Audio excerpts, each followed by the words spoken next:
The reason why we're doing this live stream is because my wife hasn't given birth yet. She was due last Wednesday, and now it's Saturday, obviously. So she's 3 days late based on the estimated delivery time. And I figured might as well show my face for as long as I can, because if there's no baby, then I don't really have an excuse not to do the Vigorous Q&A, right? So we're going to do it for 2.5 hours. Let's see how it goes with the super chats and all the questions and stuff, and how many people show up, because I think a lot of people are going to watch the Dubai Pro right now. That's, I think, going off right now. And but for all the guys joining in and joining the Vigorous crew, limited edition shirt, there's only one, that's mine. But I see a lot of guys asking about it, so I might have to look up a place to get these mass-produced in case you want to rock a shirt like this yourself. It will only come in XXL. So you got to fill out. Right? You got to fill out these cannons, bro. Look at this. It's got to be tight. You can only have a little hole here in between the bicep and the tricep. So I'll have a look. See if we'll produce that here or do something like global, like what Chase did with his Retta Daddy shirts and, what is it, the semaglutide dealer. Put it on Teespring and then see how the demand's it. Okay, let's see. Let's start with a couple updates. My microphone sucks, but luckily we were able to fix it. Again, I'm not a daddy yet. Let's see. Subscribe to the Clips channel. It's 4,200 subscribers now so far, I think. Yeah, give or take, 4,000 subscribers, and already at $500 AdSense revenue. So win-win. I still have a couple $1,000s to go before I can actually afford my editor. And this channel is, the AdSense revenue is going down, obviously, because I don't post shit. That's my fault. For the guys who weren't here last week, I have a new website, vigorsteve.com, where also there is a new fully indexed source list. The Ctrl F source list is 100% up to date. And as soon as I was done with the Ctrl F source list, our favorite amino asylum got rated by the FDA. So I know a little bit more than that, but I'm not at liberty to disclose. So they made a post a couple of days ago saying that they were going to close up shop and go into a new chapter.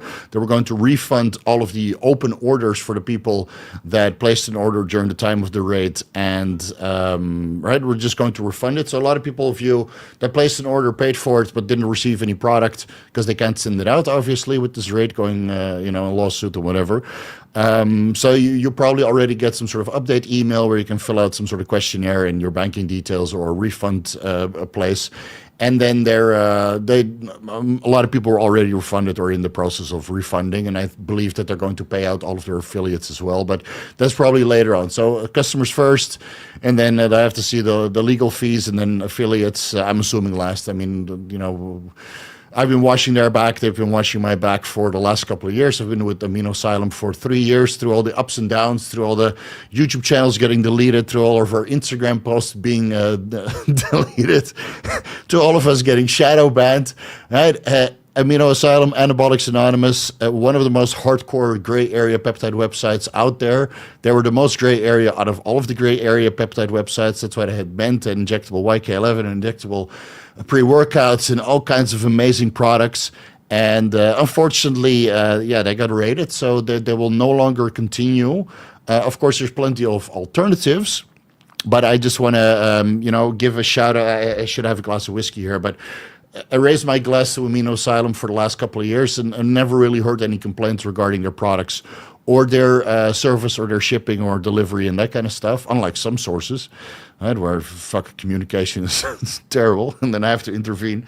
But with Amino Asylum and the crew, they had a good run. I think 7-8 years they were in business. A lot of people were big fans. Their injectable pre-workouts were legendary. I still got a little bit of Super Shredder and Stampede here. And that will be the last batch. I'm not going to give that away. That's totally mine. I might have taken some Super Shredder today. Yeah, before chest day. Get that Vigorous Crew shirt popping and rolling. And that's why I'm a little bit hot also, because the albuterol is stimulatory.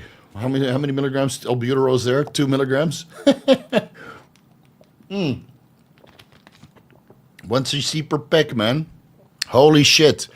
So yeah, that's very unfortunate. But so I had to take their entire product list off the Ctrl F source list. But again, Modern Amino, Sign Bio, who else?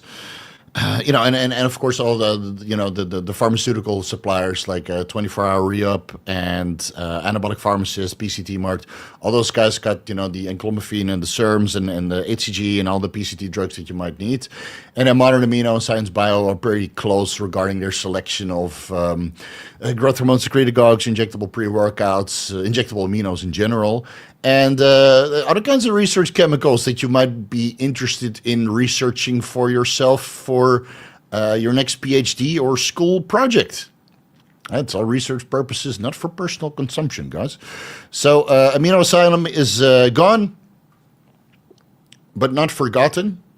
Fouad Abiad apparently is in a hospital. Now, I'm sure you guys already read that. That's very sad news because I'm a rider of motorcycles and he's a rider of motorcycles. And he had an accident last Saturday, I believe. Now, it's been a week. There's been no updates. I saw some emotional posts of Samson Dauda on Instagram about being very appreciative of Fouad's support over the years. And that doesn't look good to me. And I pray to God that he is not anything serious, like a broken leg. Okay, fine. I've had a broken leg in a motorcycle accident, right? Some road rash, some bruising, bruised ego mostly. A motorcycle fucked up. Fine. But anything beyond that would be serious, obviously. So I hope he's okay. If he breaks an arm or a leg, okay, fine. You can write it off as experience. I've been there. It sucks. But I really hope that that it's not more serious than that. And I wish him all the best. And I hope he can be up his feet and hosting shows because, well, let's be honest, his bodybuilding show is the most hardcore bodybuilding show now with a black fucking background and proper free live streaming. And he's come around a lot since he came on YouTube. So let's wish him all the best and a speedy recovery. And I hope that he can be back on his Harley or whatever other motorbike he has as soon as possible because not being able to ride is a mindfuck. Because once you're used to that level of freedom, being out in the wild with your hair waving, even if you don't have hair, you still feel a little bit of hair in your eyebrows, waving against the wind, and you're sitting there in your big fucking motorbike. I think he had a Harley Davidson Road Glide CVO, which is huge. It's like a jet ski. That's like the same size as the BMW R1250 RT that I have. Just sitting like this. I just drove it today for an hour. That's why I'm a little bit sweaty. I just came back. Just doing loops around Bangkok, figuring out the clutch and shit. Once you're used to that feeling, I've been driving motorbikes since 20 years, and there's nothing like it, dude. If you want to know about penis enlargement, buy a fucking motorbike that's huge in the front. Not one of those nakeds where you don't see anything but the road, but a big one, like a Harley or BMW, like whether it's a GS or an RT or whatever. Get something that's big in the front, and it literally feels like you have an extension of your cock that you're riding in between traffic. Anabolic Roundtable episode 13 dropped last Monday. In case you haven't watched it, we talked about Trivigor Gretis Mop. We came to the conclusion that it's all bullshit and hype, and that, Mike Israel might have been paid for that endorsement. We talked about the sugar fasting diet. We discussed that here a little bit. We talked about the good old Masteron versus Primobolan debate, and now we went into the relative binding affinity and why Primobolan anecdotally is a little bit more anabolic milligram for milligram on Masteron, whether that has to do with the molecular weight differences or the ester differences, or simply because Primo just has more higher binding affinity for the messenger RNA or the androgen receptor creating more messenger RNA and thus more protein expression. We discuss all of that and then some rambling at the end. The Follistatin deep dive I wanted to do last week, and then I got a little bit busy this week with new signups and stuff. So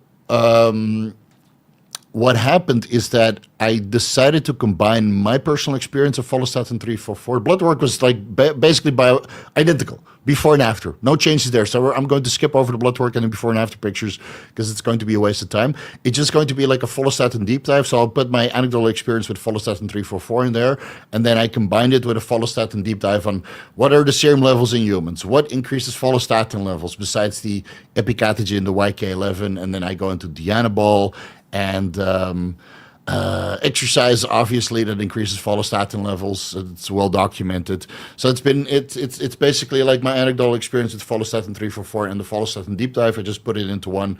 So I wanted to do a lot more research. So that script is ready. And if my wife doesn't give birth tomorrow or Monday, then I can actually record it. And then we'll get on the Ngenla and the Nandrolone deep dive. So guys, please be patient. I'm doing the best I can with the limited time that I have.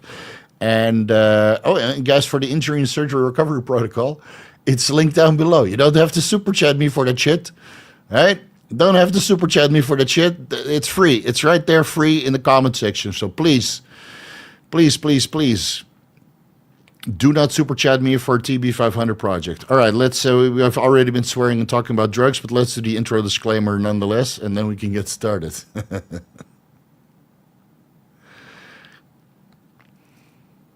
Man, I think I should redo that one. That font is ancient. All right, Joshua, what's up, bro? Live long and prosper, my friend. Checking on my badge. Sneaky YouTube trying to get in double my script. This isn't trend where more is always better. Well, what's going on? You got double? I know, I see one badge here. Trouble sleeping lately. Wake up every couple of hours. I don't feel rested. I've tried melatonin. Any ideas to get by this? PEDs cruise only presently.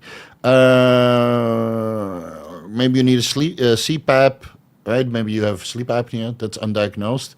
Maybe the melatonin is metabolizing too fast. You need a slow release melatonin, or you need to combine fast-acting melatonin, just the regular melatonin, 3 milligrams, with a little bit higher dose 5-HTP, or L-tryptophan, and vitamin B6, B5P. So the L-tryptophan can convert into 5-HTP, 5-hydroxytryptophan, and then melatonin downstream. So you have like a quick-acting melatonin that puts you to sleep, and then the conversion of melatonin increases melatonin levels, obviously, and that keeps you asleep. That's why you usually have multiple ingredients in these sleep stacks, because the melatonin just puts you asleep, and then this herbal stack, or the 5-HTP and the vitamin B6, B5P, that kind of keeps you going at night.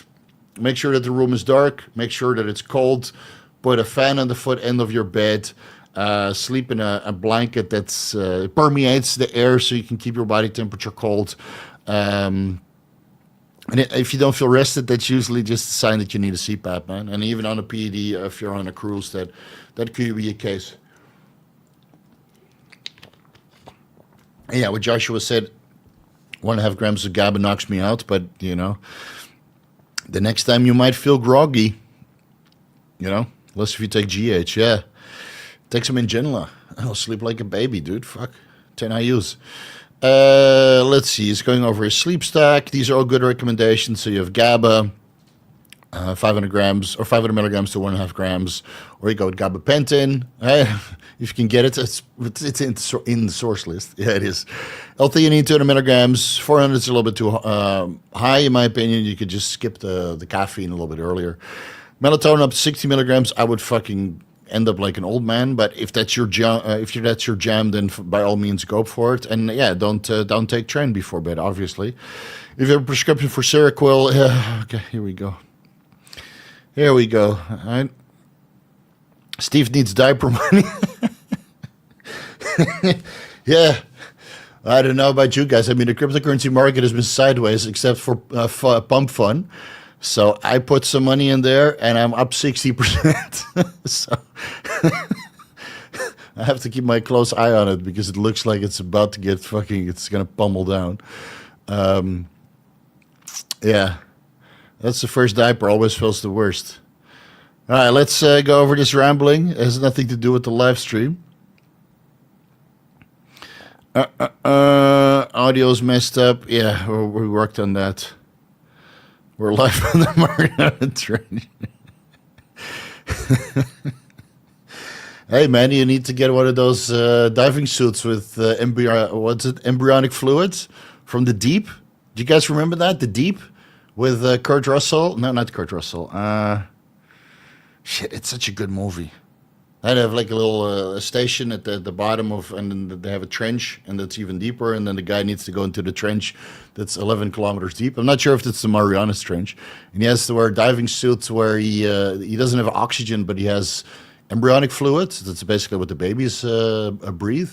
And then he can breathe that way, and then he sinks down, and then the aliens pick him up, bring him and the entire station up to, to the surface. Yeah, it makes me remember that. That was a great movie, man. Anything pre-2000 is good.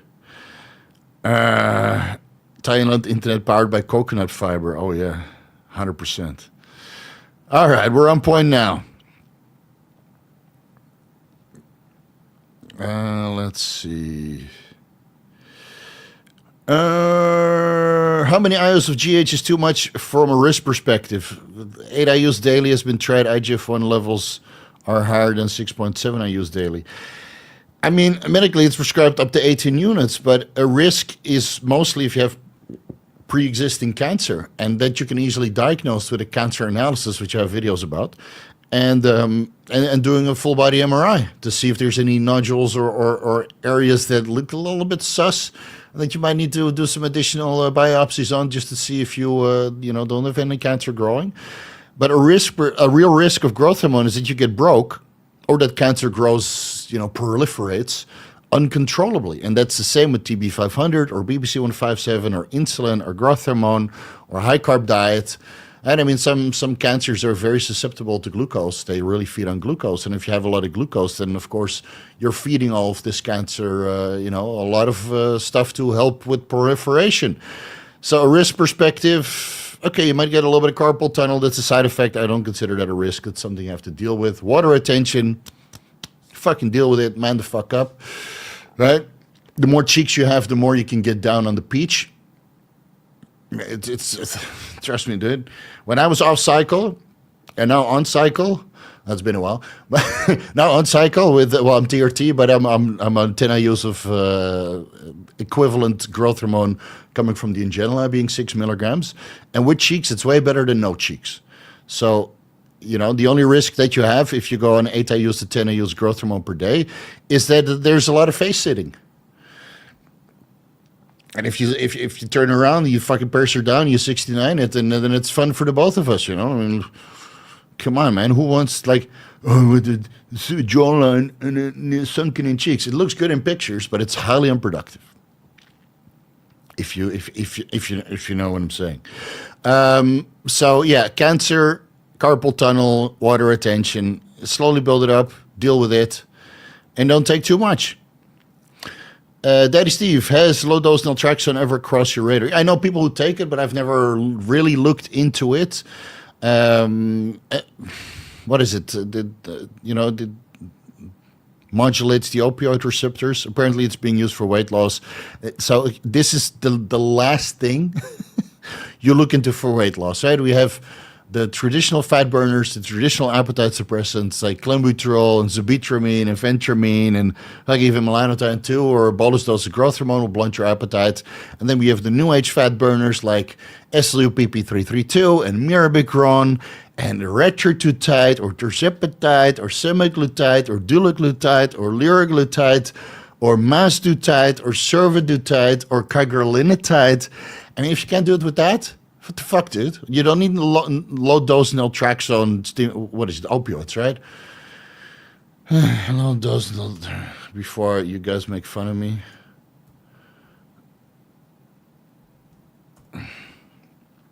Which fucking... Yeah, it works on the opioid receptors, right?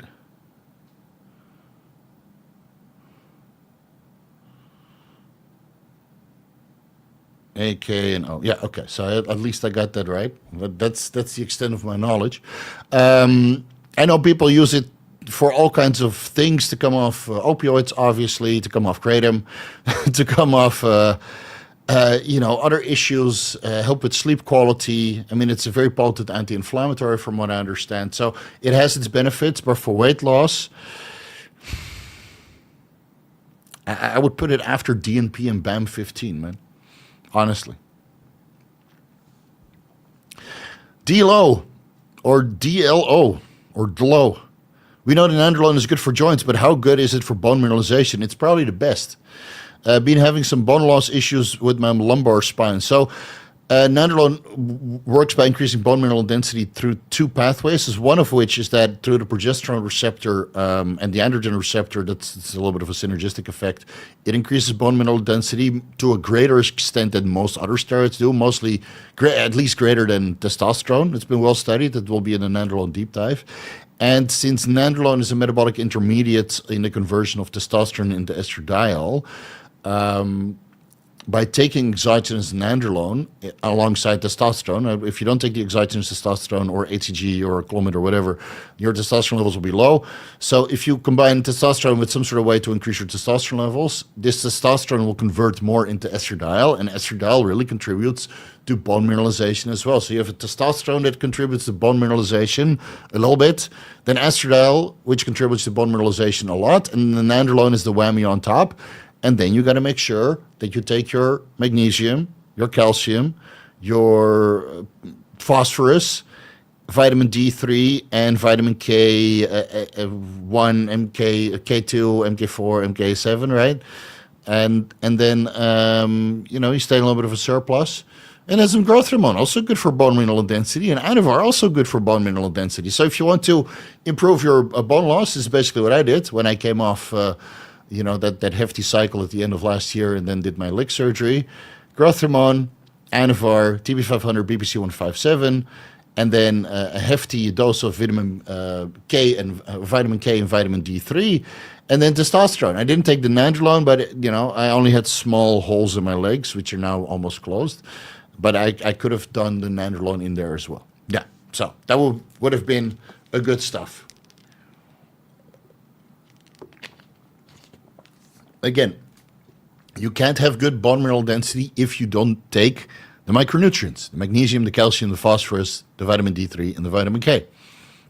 So that needs to be in there. Is there a conversation between Serostim and Increlex, meaning a certain amount of IUs are equal to a certain amount of micrograms? No. Serostim is growth hormone and Increlex is IGF-1. So there's no conversation, no conversion, there's nothing. This is a silly question, honestly. Serostim will increase your endogenous IGF-1 production if you take enough of it, and if your liver is not lazy. So if you have a lazy liver, like me and Chase Irons, for example, it doesn't matter how much growth hormone you take. IGF-1 levels will be 200, 300, 400 nanograms per milliliter at maximum, and then you take 1 milligram, 2 milligrams Increlex, and then you're like 600.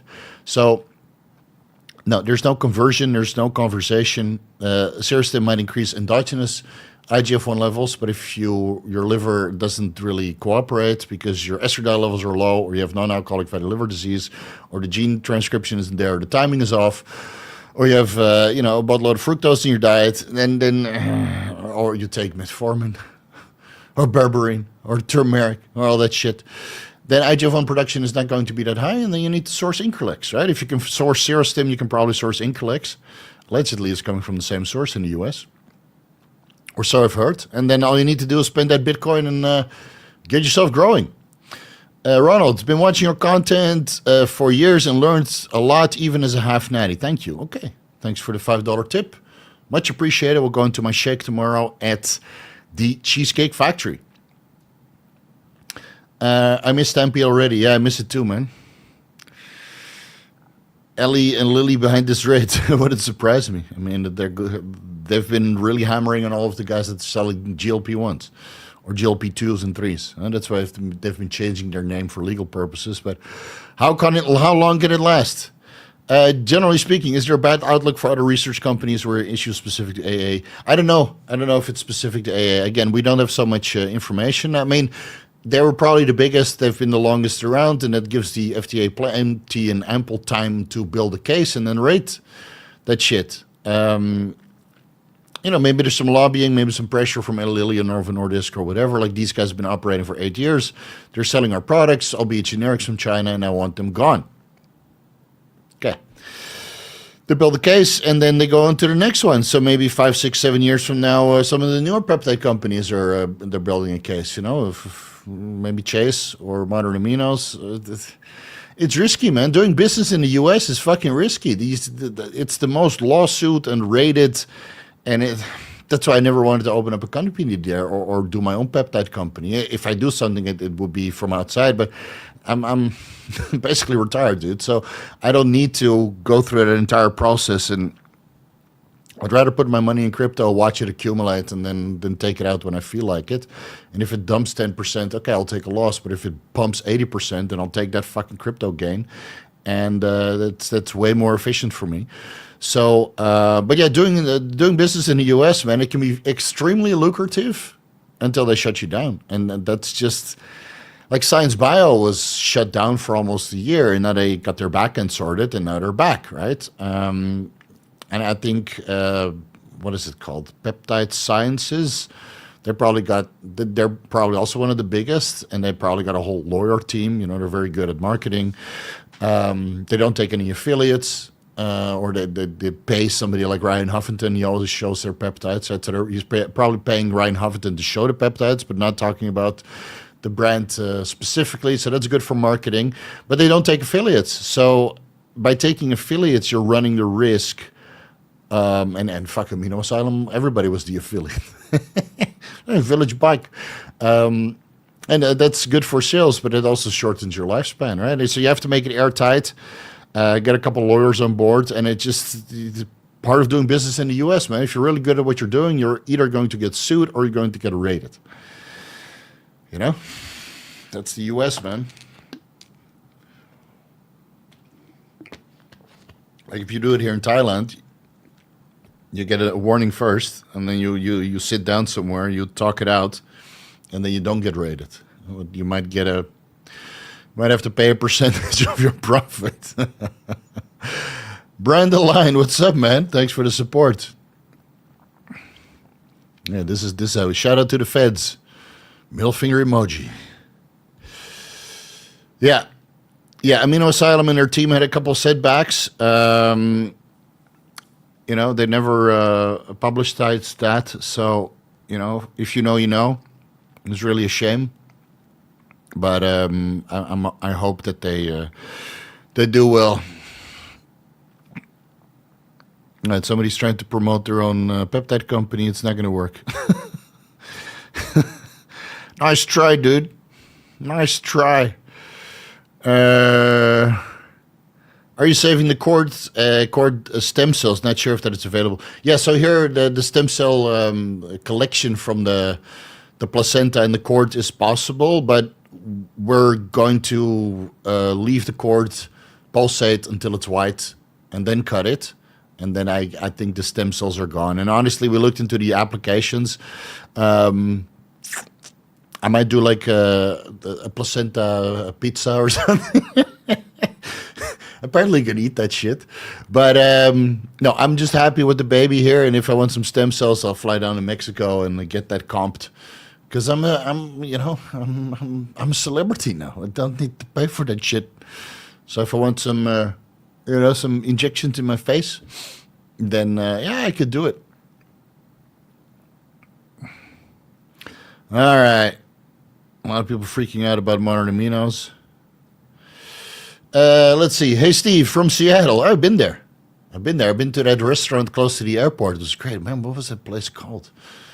Seattle. We had a stop over there for a day because EVA Airlines fucked up our flight. And then we sat in some dinky airport hotel. Yeah, Seattle, Tacoma.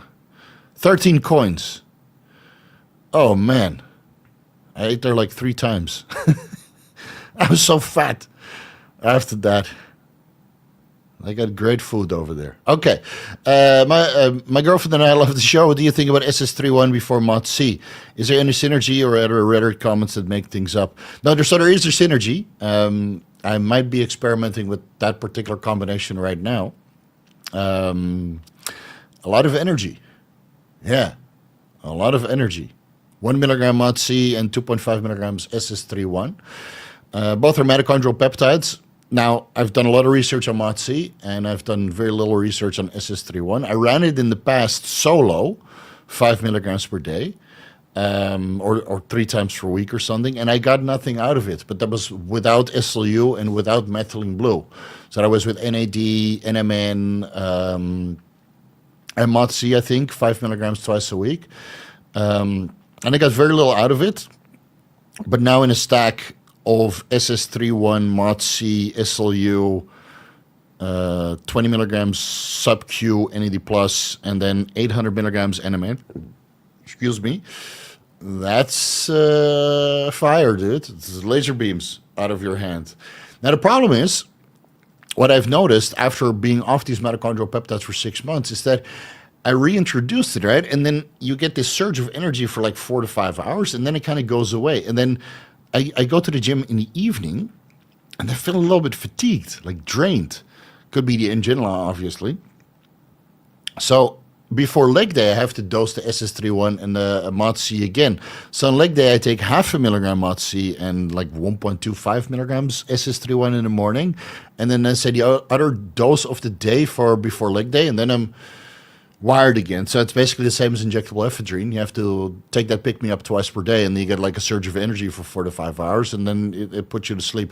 So tomorrow I'll do blood work after this Ingenola experiment. I think I got a few injections left, but I'm going to have a look, see how I feel, and then I'm going to take the Ingenola out because I'm kind of tired of this puffy face, man. Fuck. So I'm going to take the GH out, and my diet isn't 100%, and cardio has been wishy-washy. I just had so much to do, and I want to drive my bike. I want to drive my motorbike and drive the car. Yeah, it's so much fun. And then after that, I'm kind of tired doing that for an hour or two. So yeah, I'll look more into it. A combination of these other compounds seems to work well for energy levels and mitochondrial function. Can't say that it helps with fat loss because my diet is, a little bit wishy-washy, and I'm kind of water retentive from the Ingenola. Or just, I don't know, whatever it is, high sodium intake. Because, less cardio, less going to the gym, and less sweating, but same sodium intake obviously means that you're retaining a lot more sodium, and 10 IUs of growth hormone per day is steep. Yeah, so let's see. But it's so far on my second try, after trying it 3 years ago and now again, it looks promising. Yeah, it looks promising. And if I have some more experience with it, then obviously I'll make a deep dive, which will be the best fucking deep dive you'll ever get on SS-31 Elamipritides. Elamipritides? Elamipritides. Jesus. Come on, Google. Elamipritides. Yeah, that's what I said. The fuck? Bendavia. Bendavia sounds better. Elamiprotide. Who comes up with these names, man? Trevor Grumup, Garetta Smup. Shut the fuck up. Binge watching your content. Thanks for what you're doing. $20, dude. Fuck yeah, that's almost a hamburger at Cheesecake Factory. Oh yeah. I'm gonna eat so hard tomorrow. Already got $25 for thank yous. And all the thank yous, they go right into the Cheesecake Factory fund. Imagine how big. So tomorrow, Cheesecake Factory, and then maybe some snacks from, I don't know, import shop. And then Monday, I'll record the Follistatin. My face will be like this round. Like, what the fuck? Steve, you look so tired. You look so bloated. You look like Nick Nolte. Yeah. Keep me a fucking vacation, man. The Abyss. Yes. Fuck, I'm 20 minutes behind. The Abyss. Yeah, it was not the deep. Great movie, man. All right, I'll go through the super chats a little bit faster. Blood glucose has been 95 to 100 milligrams per deciliter in fasted state recently with 500 milligrams metformin and 1,000 milligrams berberine. I'm assuming that's before bed.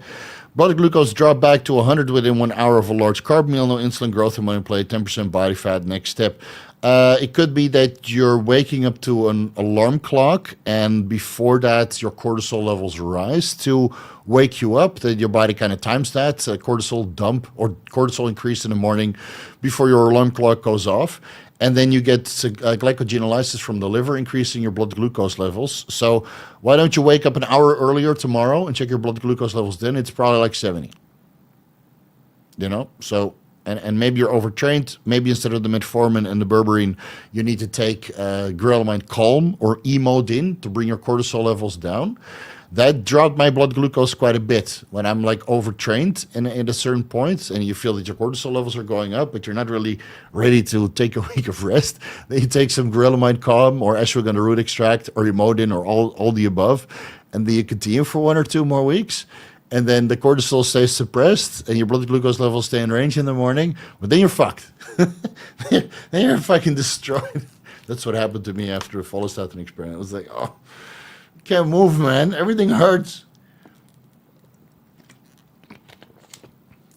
Maybe that's the reason why I went hypoglycemic so many times.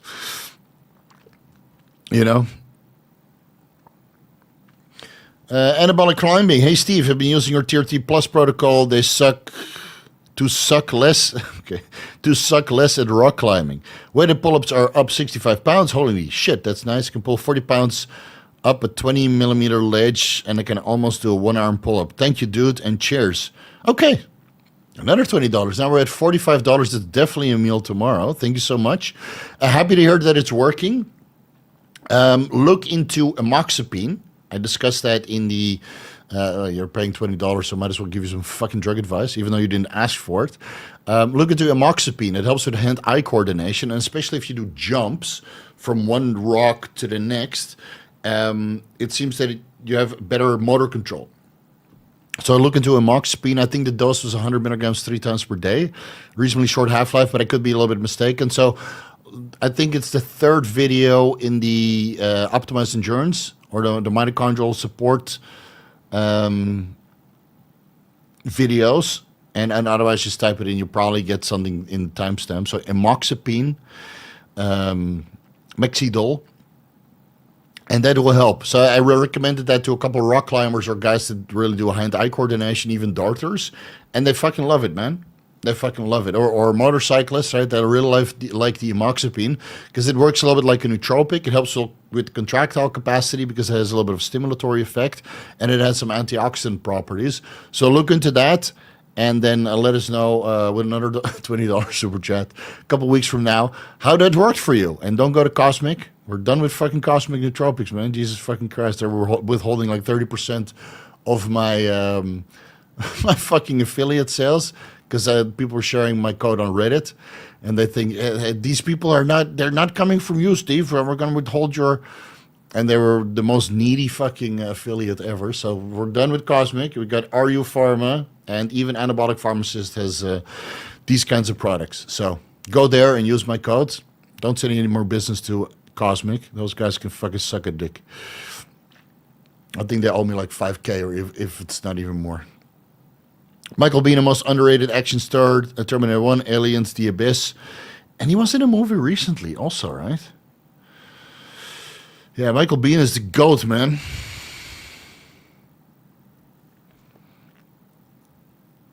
Tombstone. The Rock. Yeah, really far behind. All right, another one. Hey Steve, I've been using MA Motivator injectable pre-workout for the workouts, amazing pumps. When I'm finished and get home, I get immensely sleepy and end up napping hard. This is normal. Blood work's good. Yeah, I get the same thing. After workout. So, today I had a workout, obviously, from, 7 to 9. And then I was a little bit too excited because I took Stampede. Super Shredder. So I went on my my bike for about an hour just doing laps in Bangkok. But it's not so much traffic on Saturday evening. So you can kind of just cruise and actually put it into 4th gear on the highway. Go like 80. 80 is the fastest I feel comfortable with. Right now in the city, and then if I go on the highway, I'll probably go faster. But driving in Thailand, man, you either need a tiny bike that's super maneuverable. Anyway, so I was pretty stimulated, and then I came back and I started getting a little bit sleepy, so it took some respawn. But I get the same thing, man. When I take injectable pre-workouts, you train just extra hard, a little bit more central nervous system stimulation. You get great pumps, so you have a phenomenal workout. And then after that, you have your post-workout meal, a little bit of carbohydrates, and just doze off. Totally normal, dude. Means you had a good workout. I doze off after every workout and after every pump session. Aaron, skeptical in your last name. Don't bait me into it. I love Tren. I eat and I still get leaner, but so hot. Okay. Well, yeah, that's part of the game, man. It's from the reducing your thyroid binding globulins, probably increasing your thyroid levels. And then every time you eat, you start sweating. So buy that fan to put at the foot end of your bed. If you're coming from the UK, this is pounds, right? A lot of pounding in the UK. If you're pounding a lot on trend, then you obviously need a fan at the foot end of your bed, and get one of those blanket that permeates. You can buy those on Amazon. What is it called? This is called the body towel. Yeah, body towel. And then you get like one that's like, I don't know, 6 feet long or something. Do you need to titrate up a deck, and how long does it take to start working? Recommended ramp up for bulk, not joint protection. Well, you just increase the dose when the food makes you fat. I have videos on this. It's called step-by-step cycle design. I've got 2 videos on that, and then videos about off-season. So DECA has a pretty long and short, or a long active life. So maybe once every 8 weeks that you need to ramp it up. You go from 200 to 300 to 500 to 750 to a gram. Over 200, 300, 500, 700 to a gram. 10 months, if you want to bulk that long. And then obviously at 750 and a gram, you might be water retentive and bloated, and you need a blood pressure medication, and you need to control your estradiol for sure. But you slowly build it up, and I wouldn't build it up more than every 8 to 12 weeks. And then usually later on, as you start to really accelerate, everything that really starts working, you might be able to ramp it up a little bit faster. So you go from 12 weeks to 8 weeks, or 12 weeks to 10 weeks to 8 weeks to 6 weeks, for example. But again, that has to do with personal experience and how good you are with your diet. And, so I would start low, build your way up, but increase the food first. Increase the food first.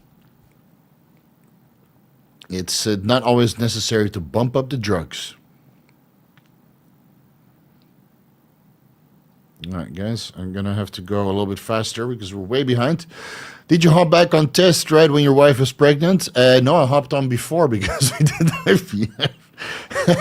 I wait until 12 weeks now. Off testosterone, feeling bad. I want to go back ASAP. 1500 IOs HGH every other day. 75 IOs FSH every other day. Okay, so that's a little bit too high what I recommended. I would do 1000 IOs HGH alternated with FSH.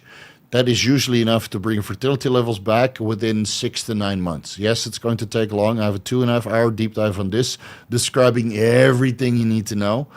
So we did IVF. I got like 1 billion sperm frozen, or at least they took one sample, right, to fertilize. All my samples were live. So as soon as I heard that I had 3 embryos, I went back on cycle, and then my wife did. She had like a little polyp or something that she had to remove, and then we waited a month. So from the time of fertilization to implantation took about 3 months. And then I was fucking sauced to the gills already, man. Yeah, so, but in your case, like when you do IVF, those embryos passed DNA testing, right? So I knew that the embryos were healthy, that there was no Down syndrome, no issues, no complications. And then I knew that I had so much semen frozen, and I knew that, we had so many embryos ready that I decided I'm just going to go and test. Now, if you do it the old-fashioned way, right, you restore your spermatogenesis and then you get your wife pregnant, then wait until 12 weeks to do the NIP test for a DNA analysis and just to make sure that everything is going well. I would wait. Or in the meantime that she's pregnant, you freeze like 10 semen samples. So you have like a couple semen samples ready for intrauterine insemination, and then a couple semen samples ready for IVF if you want to wait longer. But it depends on your finances, right? Like because we waited so long until the age of 40, my finances were good. So I could have afforded another round of egg retrieval with all the FSH and HCG and fertility medications, no problem. But I don't know your story. So I would just wait until she's 12 weeks pregnant, and then do the nip test, and then when you have the green light, like baby's healthy, no Down syndrome, no complications, no nothing. Freeze as much sperm as you can, because, yeah, it sucks. I was off for 13 months, and I was miserable. My wife's complaining. She's like, I want this baby out. It's been 9 months today, babe. I was off cycle for 13 months. Don't complain. So I was fucking miserable, dude. Coach Steve, formerly Uncle Steve. I have Bitron T4 T3 combination, 50 micrograms, 12.5 micrograms T3. 43 years old, male, 7'8", 190 pounds, 20% body fat, red blood cell TSH, lipids all normal, in range. Goal is to cut. Please recommend us safe to begin and titrate up. So thyroid medication are basically the last compounds you add in when your metabolism slows down from prolonged dieting. So look into all of the non-stimulatory fat burners. Again, I have videos on this. Look into the non-stimulatory fat burners and add in the B-Titron or the Bityron last. When your thyroid stimulating hormone levels are high and your T3 and T4 levels are low. Because the problem is with thyroid medication, I would rather go with Sobuterol. I have a deep dive on that as well. That doesn't downregulate your TSA unless you abuse it. So if you go to 400 or 500 microgram Sobuterol GC1, then obviously your TSH is going to be 0 or lower, and T3 and T4 levels are going to be lower as well, which is basically the same scenario as going on this. But when you stop the Sobuterol, the recovery process is a little bit easier. And if you don't know how the recovery process works, yes, I have a video on that, how to give it off thyroid medication. So the Sobuterol deep dive you're going to watch, the non-stimulatory fat burner video you're going to watch, I'm not going to link it for you, find it yourself, and then how to get off thyroid medication. Yeah, what was it? Sobuterol, non-stimulatory fat burners, and how to get off thyroid medication. Those 3 videos will take about an hour of your time, maybe 1.5 hours, and you have all the answers that you need. So long story short, keep this in the closet. Cut your diet with 10% calories. Increase your activity levels, do standing desk thing, walk around a little bit more, get 10, 15, 20,000 steps in over the day, 20 to 30 minutes fasted cardio, walk in between sets at the gym, cut your calories a little bit, get down to 15%, then increase the cardio a little bit, increase your activity levels, maybe throw in a Mirabic run or an SLU PP332 or a retrotide to control your appetite, get down to 12, 10%. And if you want to keep cutting and you see on your blood work that your TSH and your total free T3 and total free T4 levels are getting skewed, then and only then do you take 1 tablet of this Bityron morning and afternoon, not too late, unless you go with Sobuterol. Right? Then you don't need this. Morning and afternoon, because it can keep you awake. And if it doesn't keep you awake, then you can take it morning and evening for a total of 100 micrograms T4 and 25 micrograms T3. You don't need more than that. It's a replacement dose to replace what you're losing due to prolonged dieting. All right, now I got to drink some water.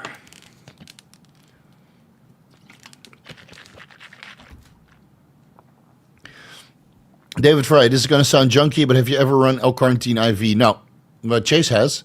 The insert for level carnitine says it's for IV application. Yes, it's because carnitine is medically prescribed for thyroid storm, and then the delivery needs to be right away. Any ideas if I could use a pin? Don't do it. Just do SubQ or intramuscular, whatever you prefer. Works very, very well. 500 milligrams to 1,000 milligrams per day. That's all that you need. And I've been running that for a very long time, and no issues. But if you want to, if you go crazy like Al right here, you want to go with like 4 tablets of this, 8 tablets, 100 micrograms T3, and you get yourself into thyroid storm, and you start smelling ammonia and you burn a lot of protein, then yeah, IV carnitine 1 milligram or 2 milligrams will stop the thyroid storm, and thus you will not be catabolic anymore. Matt Epton, what's up, bro? $5. Thank you very much. Is there a question? Oh, just small contribution for the meal. All right, that will definitely get me some sweet potato fries. Yummy. Thank you. Much appreciated. I'm going to be so fat tomorrow. Holy moly. Hey, Steve, do you use glutathione for overall health? I should be. I should. Maybe that's why I look like an ice tray. I've been doing 300 milligrams intramuscularly twice a week, and I have a nurse do 1200 milligrams IV for me. Yeah, go for it. Yeah, I think my skin was the best when I was doing the NAD plus and the glutathione and the vitamin C stack, but I haven't done that in a very long time because it's just so cumbersome. So I still have like 6 boxes of Bayer Tationel glutathione laying around here, 600 milligrams per 4 ml, and I should definitely pick that back up again. Intramuscular injections is so fucking annoying, man. Ugh. Yeah, but I should, because I don't know. Maybe smoking too many cigars, drink too much alcohol. I should definitely take some glutathione. But luckily, these experiments are not done, right? The epicatogen experiment and the YK11 experiment and the Follistatin experiment and the Ngenla experiment, that's pretty much done, right? I did a little bit of experimentation, sugar-fast diet, and some mitochondrial peptides. But from next week onward, dude, all in. Steve, how do you know it's working and what it's not working? Fuck you, suck my dick. I'm going to go on the full Monty stack again. It's been too long, man. It's been 6 months of 2 compounds. 3 maximum, right, if you consider the methylene blue. So, fuck you guys. I'm going to go like 17 compounds.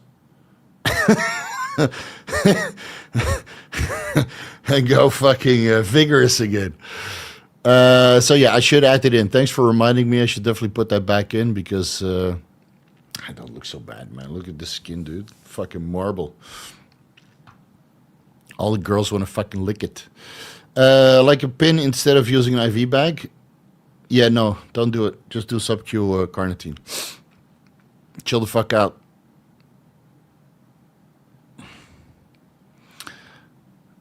Fastest way to dilute Ovitril. 0.8 milliliters on top of the 0.5, and then you get 5,000 IUs per 1 ml or 6,500 IUs per 1.3 ml. And you can dilute it super fast if you inject it in a sterile vial. So just put 2 pins in there, 0.8 milliliters bacteriostatic water, and then the whole syringe. The whole syringe of Ovitril, and then as long as it's not foamy, it's fine. Sticks. Finally caught one of these lads. Kurtz advocates doing growth hormone prior to sleep following clinical guidelines. Do you personally advocate this for your dosing regime experience? Thanks for your time. So I've tried everything. I've done growth hormone IV. I've done it SubQ, morning, afternoon, evening, before meals, in between meals. I've done everything. If you go high doses of growth hormone, the best way to take it is before bed because it minimizes the side effects. Because growth hormone, following a bolus injection once per day, will make you sleepy. And then ideally you take that before bed to maximize the sleepiness into actual sleep. The problem is with Ngenla is that it has an 8-day active life. 8 days. So it doesn't matter when you inject it. So I've been taking that SubQ in the morning. And that after a while I'm like, fuck. Yeah, I need more coffee, you know. The first week was not that bad, but the second week and the third week, and in the beginning I didn't really have so much water. And it's weird, like I have more water retention in the face than generics, but my ankles are shredded. How does that work? I have like microveins all over my ankles, and that's new to me. But the face is round, and this is what you guys see all the time. So, Steve, you look old and puffy and bloated. It's running experiments for you guys, man. So I'm going to come off the Ngenla. I think I got like 3 shots left sometime next week. And then I might just do like 10 IUs growth hormone post-leg day. Because it helps me sleep. After leg day, I always feel like a little bit weird. And I can't really sleep well. So I just want to bolus shot the GH. Accidentally a whole vial. Oops. So yeah, I agree with Kurt. And dude, the guy's got connections out of his ass. So if anybody knows the growth hormone, then that's Kurt. Okay, maybe my question sucked last time. Let me try. The gold standard dose of Serostim is 18 IUs. What is the gold standard dose of Increlex? Oh, you mean the gold standard? So if you go by the medical insert, it's to increase serum IGF-1 levels. With Increlex, you need the maximum dose 0.12 milligrams per kilogram of body weight. So that would be 12 milligrams for a 100 kilogram bodybuilder to bring your serum IGF-1 levels up to 400 to 450 nanograms per milliliter. So I would say use a dose that you can afford, because Increlex, like I pay significantly less than anybody else, because, well, I'm Vigorous, and I get discounts, or I don't have to pay at all. But that's not the case for everybody. Yes, Anabolic Pharmacist has Increlex for $3,000.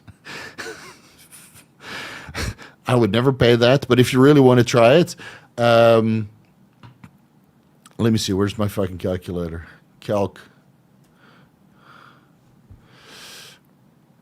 I think the going rate is about $750. So let's say 750 divided by 40, it's $18 per milligram. Now, if you run pharmaceutical, or $19 per milligram, if you run pharmaceutical GH at 6 IUs, $6 per IU, that's, so 3 IUs, 4 IUs of pharmaceutical grade would give you 1 milligram Increlex.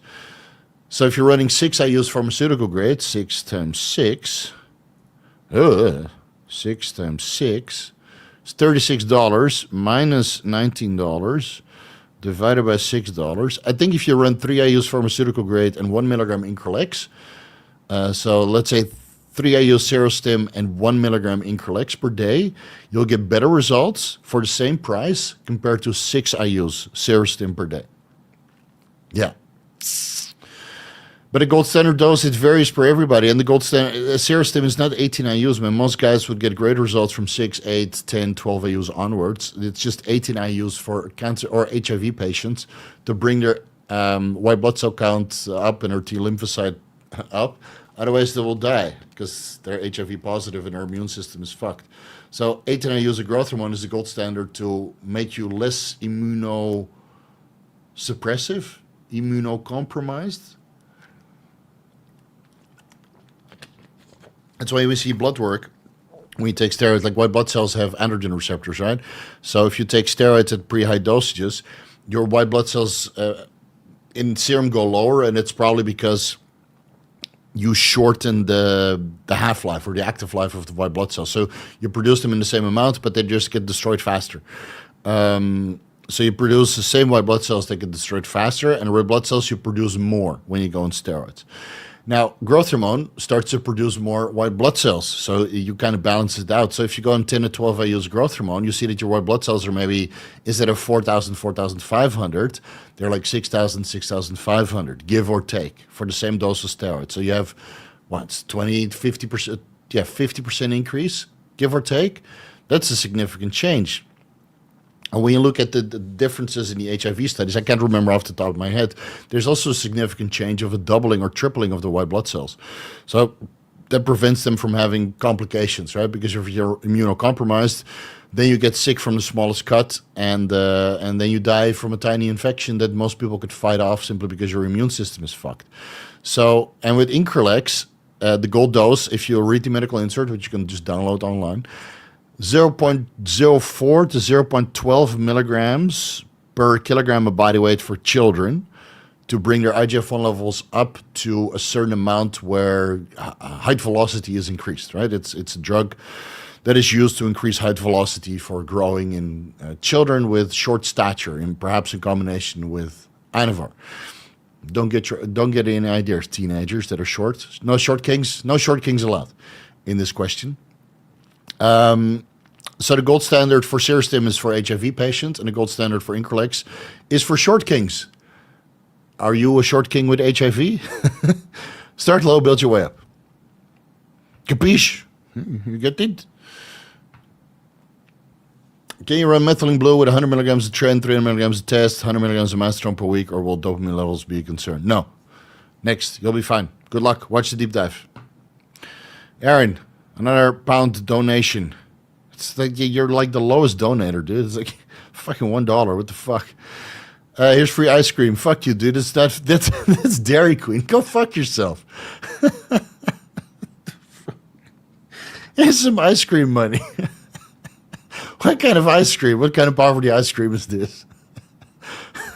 Ice cream bread that you get in Singapore, and you get a casino bread and then a slice of like strawberry, vanilla, and chocolate in between a fucking casino bread bun, and then they sell it on the street for $1.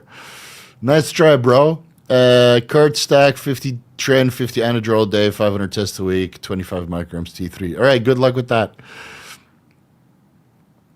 Good luck with that. I would take the T3 out.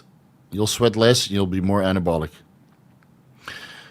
Silver Garza. I just want to say this channel is the most useful I found in the industry. Thank you for all your hard work and explanations and articles. Thank you, sir.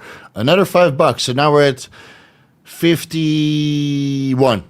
51. It's going to be a good meal tomorrow. Like all the thank you questions, they go into the Cheesecake Factory fund for tomorrow. I think with $50 I can here, another $2, $53 for the Cheesecake Fund. That's why they pay you the big bucks. Well, $2 is not the big bucks. That's but it helps. It adds to it. Not trying to sound ungrateful. Steve, you're such a fucking high standards, you fucking scumbag. Korean pharmaceutical grade glutathione from online beauty shops doesn't sting for me. Smooth as fuck. Yeah, the Koreans are onto something. I remember getting carnitine from Korea, and that was also smooth as fuck. Those Koreans know their beauty product, man. Look at all the K-pop stars. They're pale as a ghost. Casper would be jealous. Javier Varquez, pre-diabetic range, taking 100 milligrams Januvia and 5 milligrams tirzepatide. What else would you recommend besides Rita and Mots-C? Ketogenic diet. Come on, man. Don't always throw the drugs at it. Just improve your diet. Just go on a ketogenic diet. It's fine. I do it all the time. Thoughts on Anabolics Anonymous shutting down alternatives. I discuss all of that at the beginning of this video, so use the timestamps. Or skip back. Rewind the clock. Use your time machine.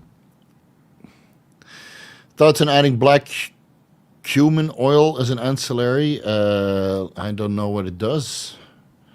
Black cumin oil.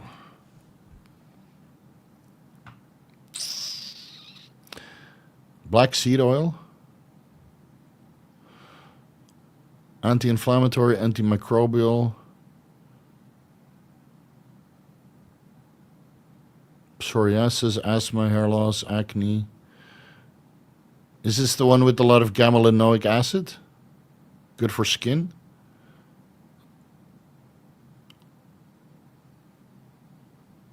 I don't know. Go to healthline.com or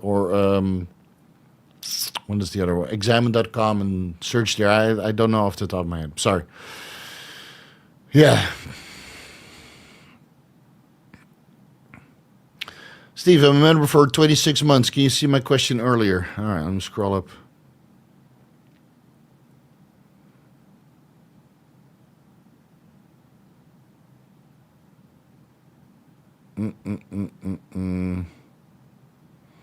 I don't see your question. Please post it again. I don't see it, Jake. Maybe use the word that was banned in the spam filter. I got a big spam filter, man. People are nuts.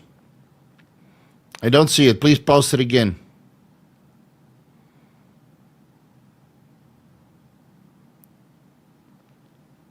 Please post it again.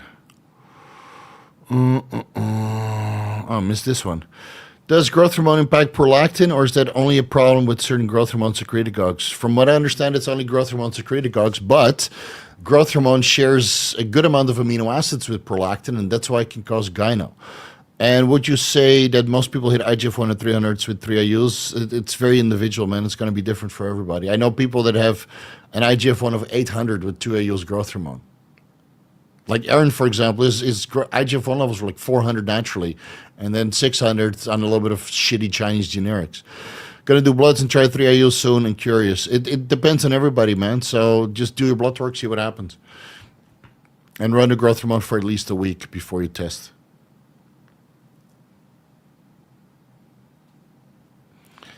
Where are we?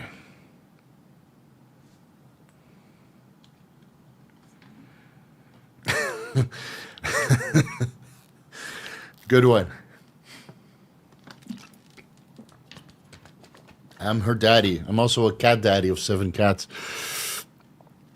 Yeah, I'm going to be a daddy of a daughter. Yeah.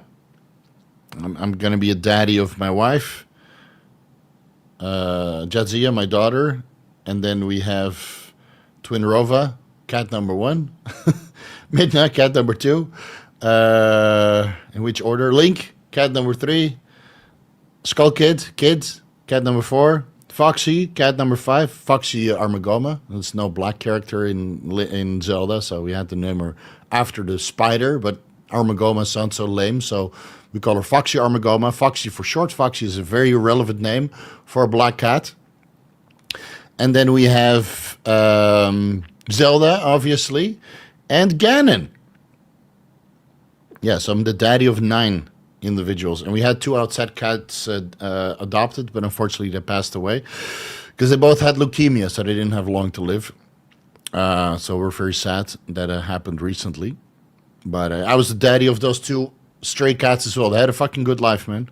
I gave them the best life, and they gave me snakes and squirrels and toucans and birds or whatever was left of the bird. Yeah, so I used to be the daddy of 11, and now I'm the daddy of 9. Well, 8, soon to be 9. Yeah. I don't see your question. Please post it again. Johnny Crook, what blood test cancer marker test do you recommend getting before feeling safe? Start with growth hormone. That's all listed on my website. So you go to the article where it say cancer marker or a blood test before your first cycle, and there I have an extensive list of all of the cancer markers. You know, this one I can link for you real quick, because then you won't be able to fucking find it.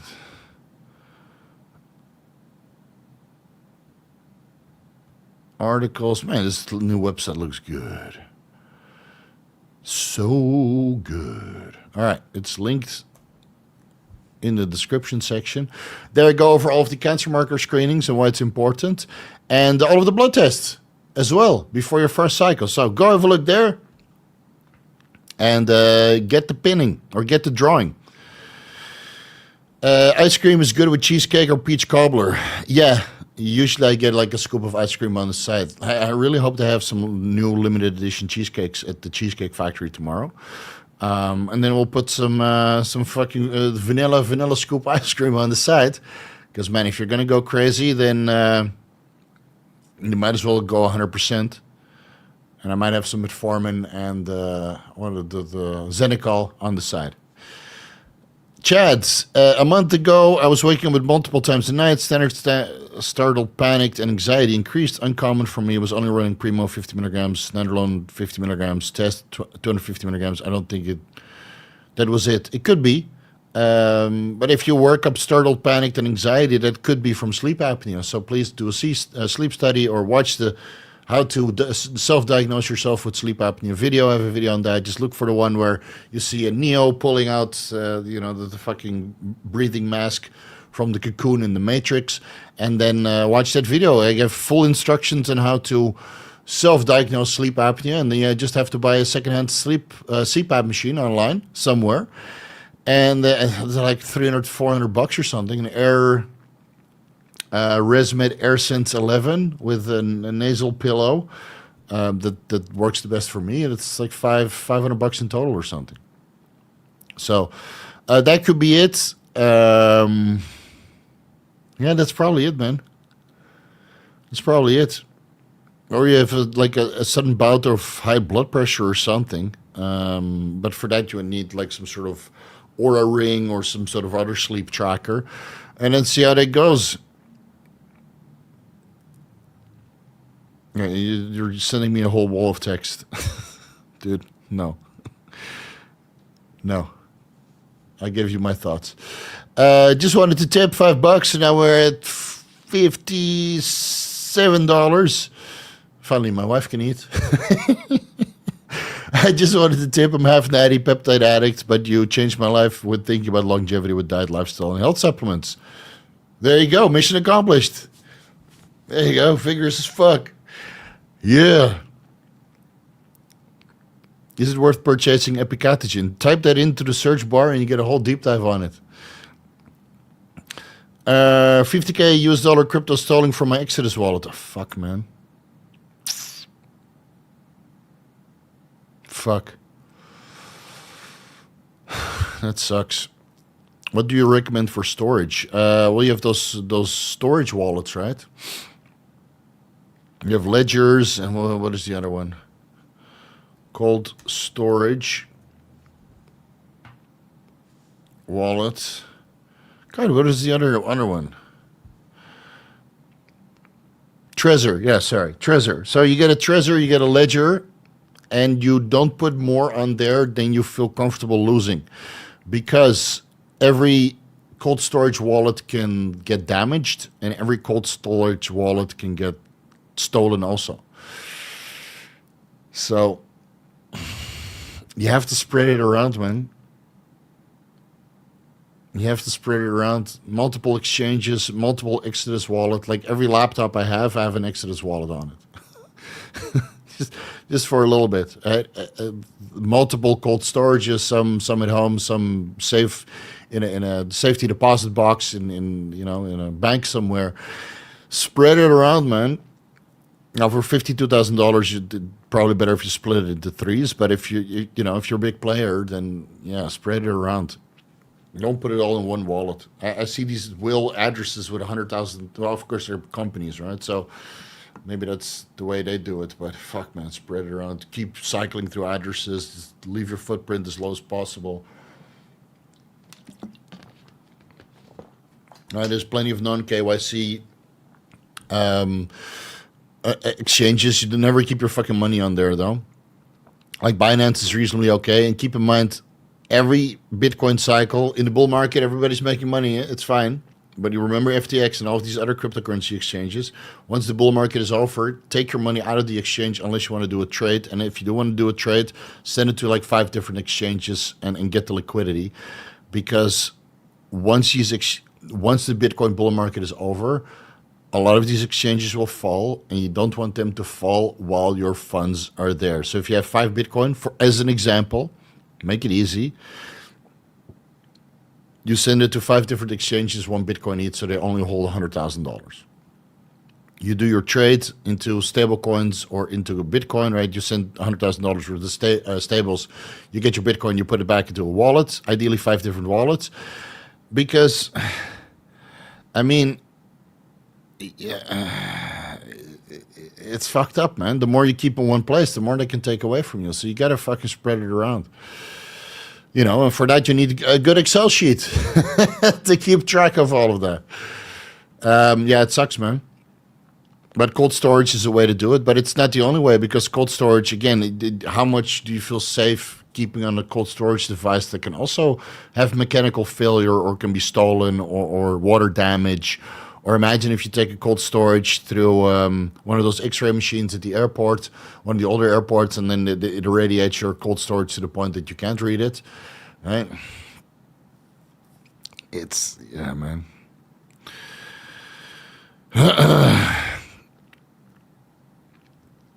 It sucks. And I contact Exodus, man. Tell me your problem. Maybe you can get it back. Is Legend of Zelda 1 an unbeatable game without a guide? I don't know, never played Zelda 1. Do you think these Zoomers should try it? So we can laugh. Never try it. Yeah, but it's apparently it's a good game. I have a Triforce tattoo on my left hand. I was actually looking into that at one point to get some sort of Triforce tattoo. I don't like small needles. I would like to get like some sort of, wedding band tattooed. Maybe at one point. But I've been thinking about that for 10 years now. I still haven't done it. Yeah.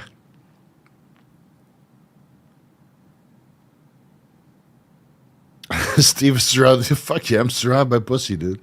I got 7 cats and my wife, and then a daughter on the way, so I guess so. But I have 3 male cats and 4 female cats, and the 2 outside were both male, Ninja and Tiger. But again, they passed away, and we were trying to. Another cat showed up. We named him Puma. And he got based on how he looked like a puma. And then 3 or 4 street dogs showed up in our street, and dude, Tiger, the street cat that we adopted, he would fucking destroy those street dogs. That was his territory, man. He was fucking vicious. He was 5 kilos for a street cat. For a street cat with leukemia, being about 2 or 3 years old. He was fucking huge, man. His arms are like fucking muscular, full nails, you know. So he would have destroyed those street dogs. But unfortunately, he went downhill in like a month. The leukemia hit, and he stopped eating. I tried to force feed him to the point I got fucking scratched all over the place. And I'm like, it's probably also not a good idea to get scratched by a street cat, even though it was as vaccinated as he could be. But by the time we took him to the vet when he was comfortable with us, he was already had leukemia. So I tried to force feed him like the last month. He just didn't want to have it, man. So you just saw him like shrink. And at one point he was dead. And then literally 2 weeks later, the whole pack of street dogs showed up. Fuck. I called the municipality to have them removed because they're tearing up the place. Oh, well. Hey, bro, are you willing to share your experience protocol with rapamycin? Yeah, my experience is... I have no experience with that. I fast, and that's enough for me. The spam filters must be catching it every time. I try to reword it. How do you recommend storing digital currencies? Okay, so we just discussed that. Yeah. Oh, yeah. So crypto, Bitcoin. A lot of these words are blocked because there's so many crypto scams. Even on my YouTube channel, I get like crypto scams about OKX and wallets, and they this is my seed phrase and blah blah blah blah. So I had to block as many of these words as possible because the last thing I want is if I don't check my comment section overnight for 8 hours, and one of you fucking retards thinks that it's me or some sort of deal, and then they send 1 Bitcoin to the address and never get it back. So you guys have no idea how much time I spend in the comment section just to make sure that you guys don't get scammed. But yeah, so all those words are blocked, unfortunately. Jeffrey Allen.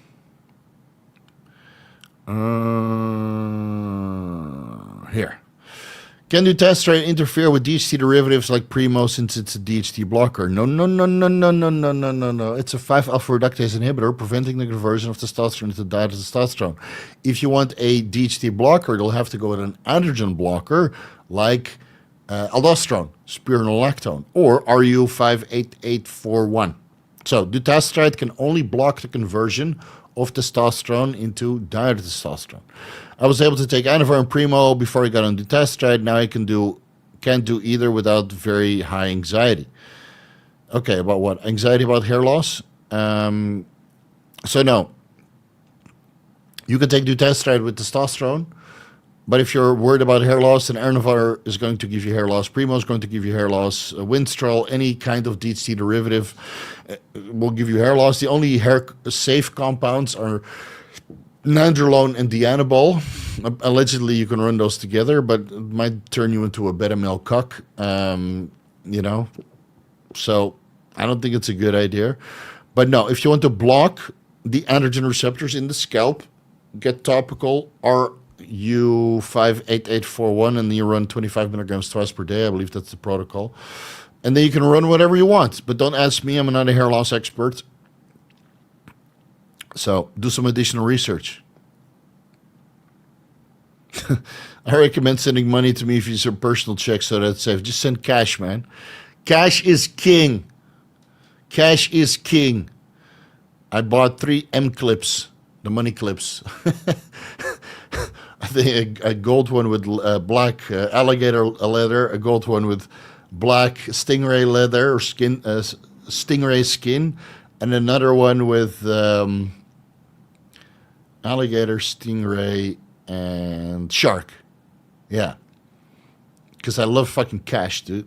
I got like a money clip from my wife, I think 8 years ago, and now finally the alligator leather came off. So I'm like, fuck, I'm going to buy another one. So I got like 3 engraved ones, custom built. It's like $900 or something. And then, I got 3 different ones, 3 different styles to match my attire. Yeah, but cash is king, man. Until Bitcoin gets fully adopted, and then QR codes are king.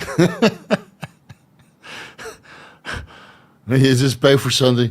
I got to wait for like 6 confirmations in the network before you can walk away.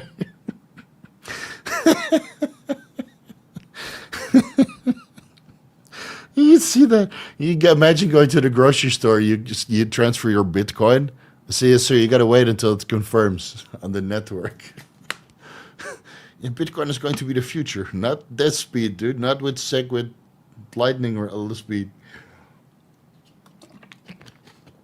Oh, maybe XRP can make a change.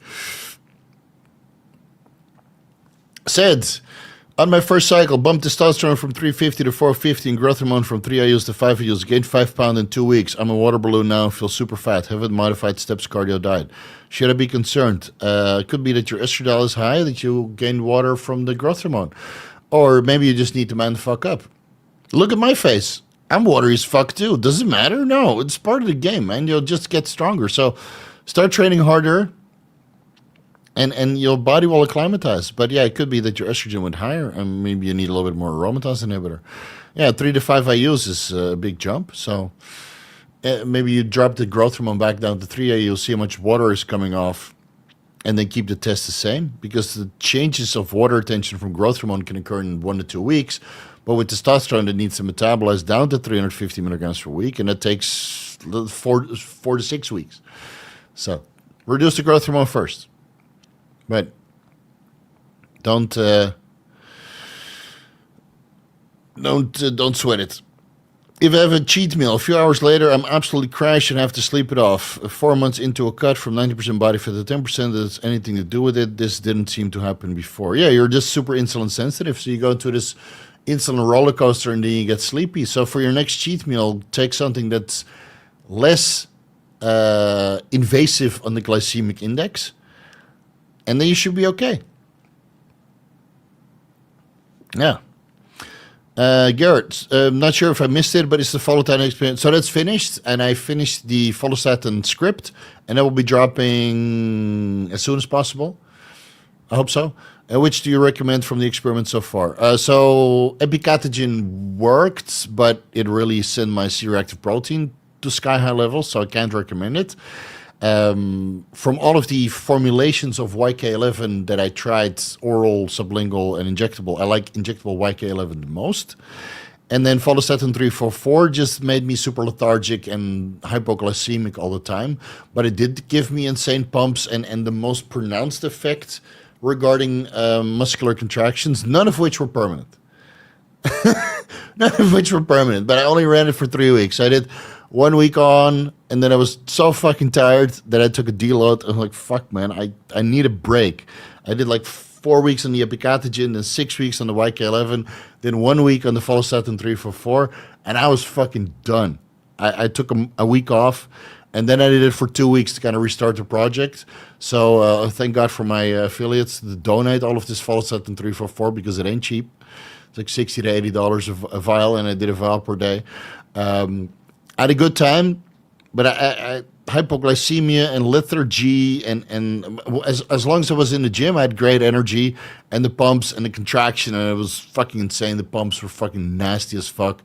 Great workouts, and then I came off of it, and 1 or 2 weeks later, I was back to the same size. So I think you should do this during the off season, but I'll discuss all of that in the Follistatin experiment. I should have done that. I should have done it last year, at the end of my off season when I was eating a fuckload of food. Yeah. And hey, you guys wanted to see, I would want to see what the Follistatin does and the YK11 does and the epicatogen does. So you should stay at baseline and only take 625 milligrams a test. I did. I think the entire experiment could have been done better if I was just left to my own devices and throw the kitchen sink at it and eat a fuckload of food. But it is what it is. Steve, do you have a favorite Power Ranger? He had a black and white yellow Power Ranger.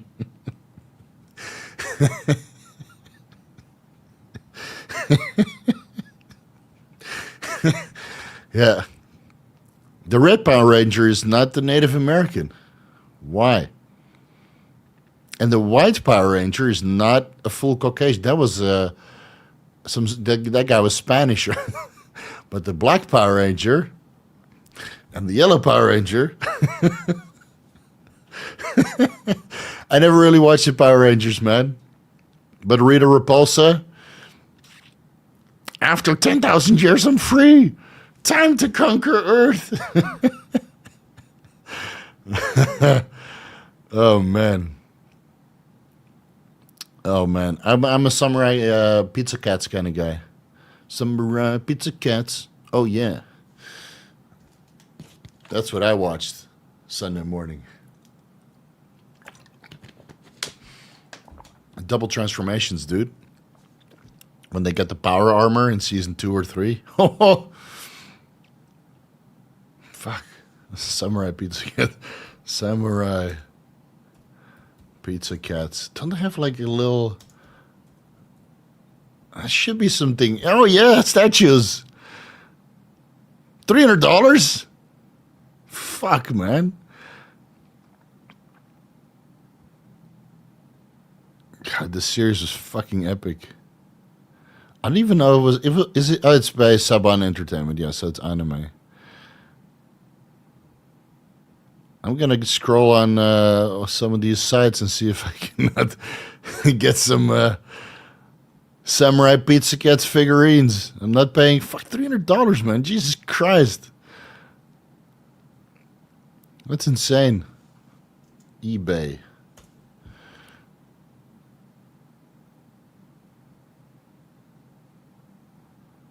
I definitely have to get one with the power armor to the point they look like a fucking Gundam.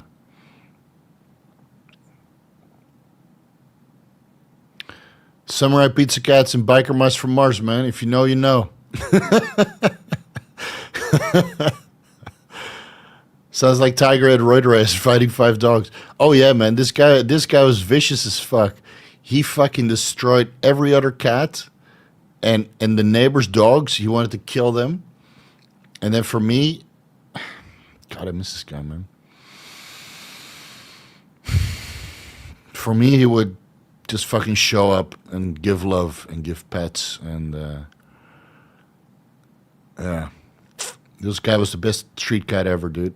And I gave him an amazing life. Every time I came back from the gym, he was there waiting for me to give pets. I sat there fucking outside with my dirty hands and sweating profusely, giving this guy the best time of his life, and then the next day he would bring me a fucking squirrel. I fucking show you. Let's see. I still have a video somewhere. Here, this is what he brought me one time. This snake was like 1.5 meters long. Destroyed. And he would bring it to me next to my motorbike every time at the same place I would pet him. Look how big this cat is. For a street cat, man. 5 kilos. I can't see it. Yeah, like this. Super cute. If you're the neighbor's dog. One time, he said, "What is this cat doing with you?" The neighbor came over. He's got a dog, pretty big dog. Pretty big dog. And he's like, what's this cat doing here? It's a street cat. We adopted him. He's called Tiger. He's vicious as fuck. So I lifted him up. And then this guy, he saw the neighbor's dog, and he grabbed, the separator between our houses, and he pulled me and himself towards the, because he wanted to jump over the fence. He just fucking mauled this guy to death. So I'm like, Tiger, no. Khalil, no. Fucking hell, dude. Oh, man. I wish my Sphinx cats were just vicious, dude. Fuck, I wish he didn't have leukemia. We would still be here. Yeah, same. In a month, man. I was like, and it's so weird because, like, we took him to the vet, and then, you want to do the spaying and the vaccinations, and they're like, he's got leukemia, so we can't vaccinate him for leukemia because he's already get it. And then he probably got it from biting or sharing saliva or scratching or whatever. So I knew, I was like, fuck, man, he's going to have like 2 or 3 years at maximum, and he lives outside. And I can't possibly take him inside because at that time we had 5 Sphinx cats already, and this guy was dominant as fuck, dude. He would fucking destroy the entire house. So that's why we decided when we get a bigger house, I'm going to have a fucking cat zoo and adopt all the street cats that are willing. And they say here in Bangkok, you can only have 2 cats per household. Well, they can come into my house. You can only have 2 cats from 2026 onwards. Come into my compound, dude. You won't leave. Yeah, we brought a whole fucking crew of police officers. How did Steve die? Yeah, he defended his 27 adopted street cats with a fucking shotgun against Thai cops. No, man. You gotta draw the line somewhere. Anyway, so when we build a house 2 years from now or something, I'll definitely have a garden and I'll just adopt all of the street cats and give them a good life. And as long as they don't have leukemia or anything else that's transmittable, then they're mine or I'm theirs, right? They adopt you, let's be honest. Like, fuck, Tiger 100% adopted me, dude. 100%. But yeah, it went really fast. It was fucking painful to see. And you try to do everything in your power to keep him going. Didn't want to drink, didn't want to eat, walked slower and slower and slower, but always showed up for pets. And then one day he passed away. You know what? And I'll do it all over again. If Puma comes back after we get rid of those street dogs, and he turns out to have leukemia, I'll fucking take him in and give him best life for 2 or 3 years, and you know, that's how far my charity goes. Not for humans, but for serious cats. Chris, planning my first 300 milligram cess cycle, no PCT. I want kids in 8 to 12 months with no IVF. Should I cycle with HGH? Yes, but why don't you do this? Why don't you freeze like 10 semen samples and then you have 10 rounds of intrauterine insemination ready? I'm committed to go pro. Dude, in 2 weeks you can give you should abstain for 3 days. 10 days. In 1 month, you can give 10 semen samples, get them all frozen, get it out of the way. And yes, run a test with HCG for fertility, and FSH if you really want. But you want kids in 8 to 12 months. Dude, pregnancy takes 9 fucking months. You know this, right? So why don't you get your wife pregnant now, and then go pro? Chris, you got to think about the timeline, man. What do you think is hair loss safe from anabolics? Do you think hair loss from anabolics is caused by DHT increasing SABG? Because I'm afraid DHT is the highest. No, it's caused by hair follicle miniaturization, and DHT derivatives are the most benign. No, not benign.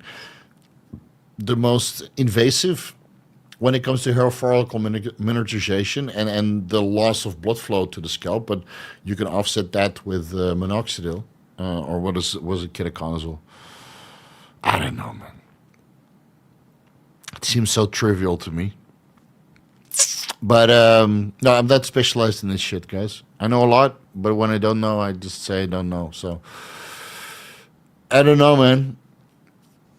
I don't know. Dean knows a lot about this stuff, and he still had to do a transplant. So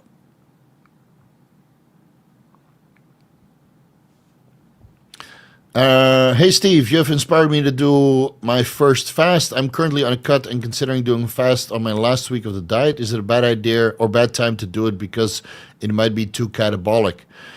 Even if you're on TRT, you're not going to go catabolic, and it depends on how many days, because it seems that after 2 or 3 days, the muscle loss starts to set in. But I never experienced any muscle loss or loss of strength after 5.5 days, even 6.5 days of fasting.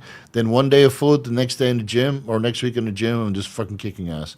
So don't worry about it too much. Will you lose fullness? Sure. Will you lose glycogen? Absolutely. Will you lose a boatload of fat? 100%. Will you feel a little bit flimsy and light and spaghetti-like? Yeah, of course, but that's you're not eating anything. What do you expect, bro? What the fuck do you expect? And then you rehydrate or reglycogenate, and you eat a good amount of protein for 1 or 2 days. You go to the gym, you're fine, man. Don't worry about it. Just do it. You'll see that it's not a big deal. Is there a uridine repair stack on Corpina-based? I have no idea what you're talking about, Octavian. Just trying to get motivated to go try my Rogue Echo. Go ride my Rogue Echo bike. Oh, okay.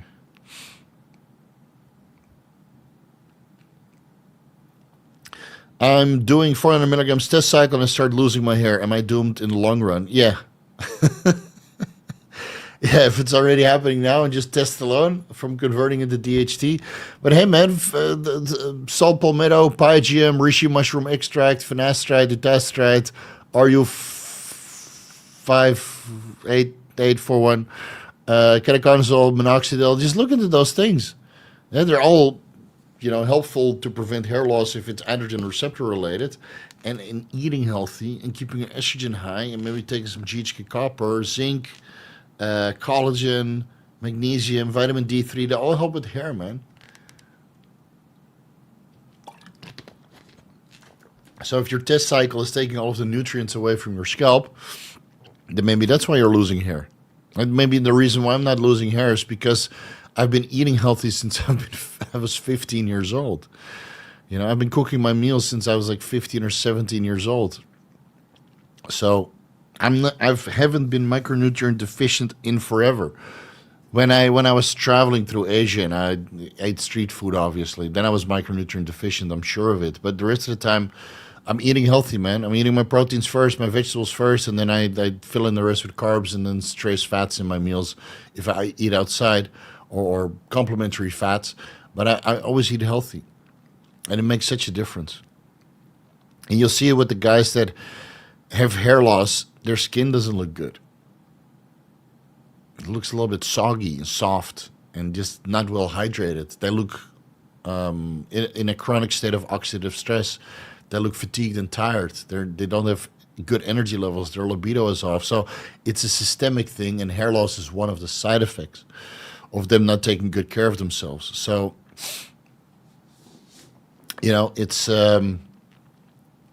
always multifactorial. And I think if you take really good care of yourself, the hair loss, libido issues, acne. I shouldn't really talk. I have a pimple here. Or was it here?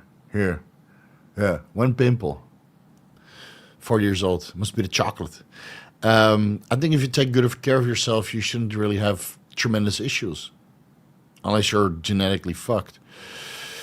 Jimmy Whistler, TRT, 5 weeks, 100 milligrams per week, I'm assuming. 500 IUs HGH 3 times per week. Resting heart rate is high. DHEA, okay. So are you doing fasted cardio? What's your estradiol levels? What is the carrier oil of the TRT that you're injecting, causing inflammation potentially?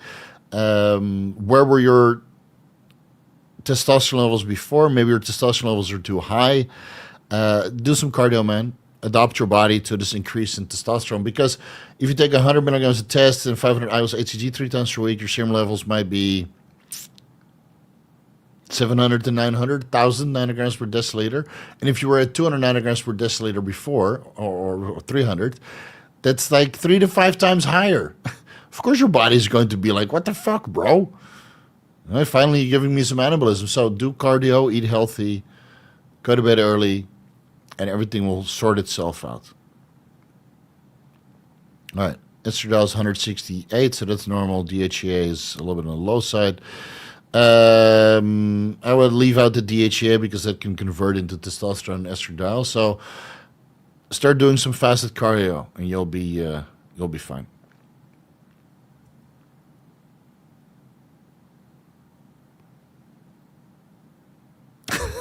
The best video on Instagram is of the cats with the GoPro scavenging all the cats in the neighborhood. Yeah, those are fun to watch, man. I love those. That's why, like Instagram, if you go to explore, it's all trash, right? And then once in a while you see these cats, or on YouTube you have these compilations, and it's probably in Istanbul somewhere where you have a million street cats, and they put a little GoPro on a cat, a little camera, and they start running around and start dominating and saying hello to all the cats. You get like a compilation. That's the best thing to watch at 3 o'clock in the morning, dude. That's the best shit ever. That guy was wild. Yeah, Tiger was a wild motherfucker, dude. That guy was fucking wild. And I know he fucking loved me because he always came and I would take him, all the hair would come off, obviously. And I would have to fucking wipe it all out. My wife's like, fuck, man, why are you giving this street cat so much attention? I said, well, he loves me, obviously. So, You love him right back. Ninja was never that loving. I think he just disappeared one day. So he either got adopted or passed away early. But Tiger, man, fuck, man. Perfect cat. Perfect street cat.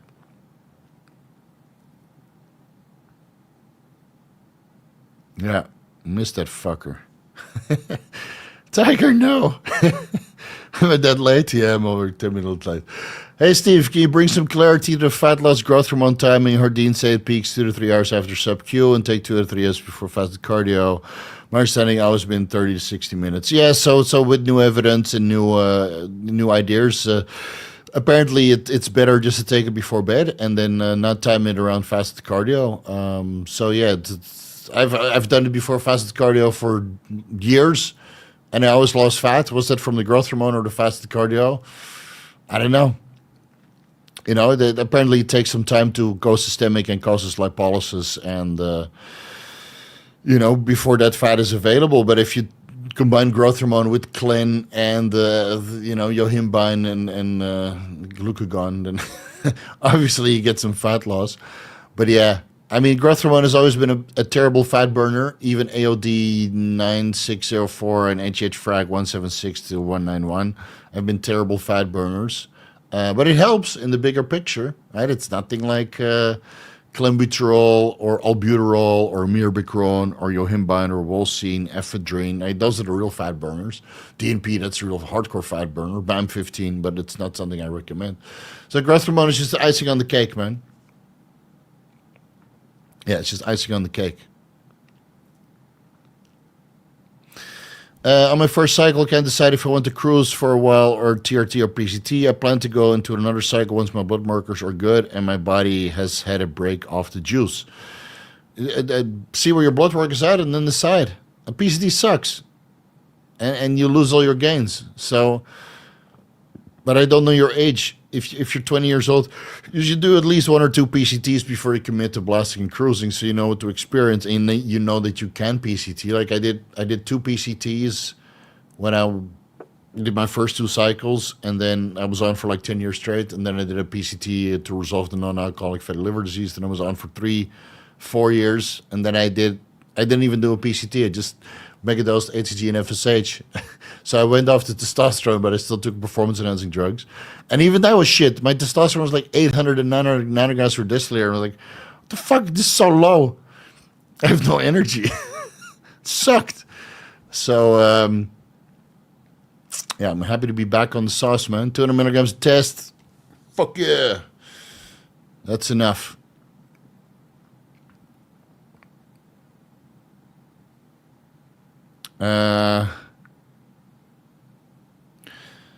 Inhibit cytochrome P453A4 with grapefruit for injecting gear faster metabolism. Yeah, we made a video on this. But fluvoxamine also inhibits the cytochrome 3A4 enzymes. And, yeah, what was it? Mirabegron inhibits 2A5, making LSD more effective, allegedly. 150 milligrams mirabegron, and then your microdose is not a microdose. And like, ooh, this is 15 micrograms? It doesn't feel like 15. Methyl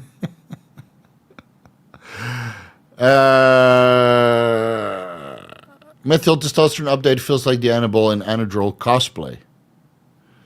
So you're fuller. Well, you get methyl estradiol from the Anabol and methyl testosterone, right? So, interesting. Tiger, I'm not locked in here with you. You're locked in here with me. I wish I had, like, dinner plate here, but I don't. But yeah, I know your fucking memes, dude. know your one-liners. You can't be an 80s kid or 90s kid if you don't know where this came from. Then you fucking unsubscribe, man. Fuck off. Rorschach is the man. Do it. Vaporize me. And that fucking blue dildo did it. Asshole.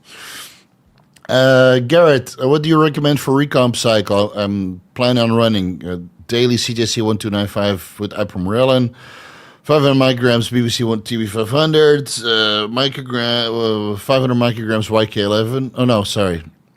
I'm reading this wrong. CJC 1295 and Ipamorel and 500 micrograms. Yeah, BBC TB 500 has nothing to do with recomp and bump up the dose to 1 milligram. YK11, 30 milligrams, sure. Retrogitide, 250 micrograms. Sounds a little bit low, but better start low and build your way up. Mots-C, 250 micrograms. It's fucking gay to go to 1 milligram. Testosterone, 500 milligrams, Primo, 600 milligrams, all injectable. Sounds fine.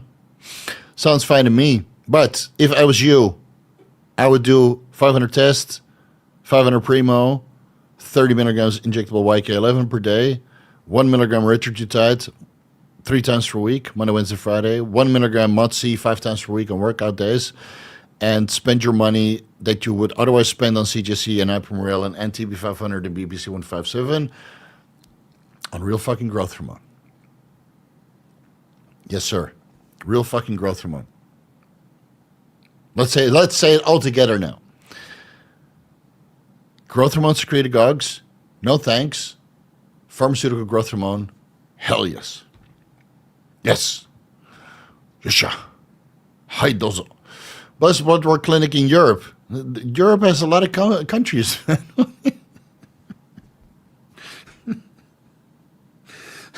Second American has never been outside of America. Yeah. What's the best place in Europe to eat? Stupid fuck. Which country? UK, Netherlands, France, Luxembourg.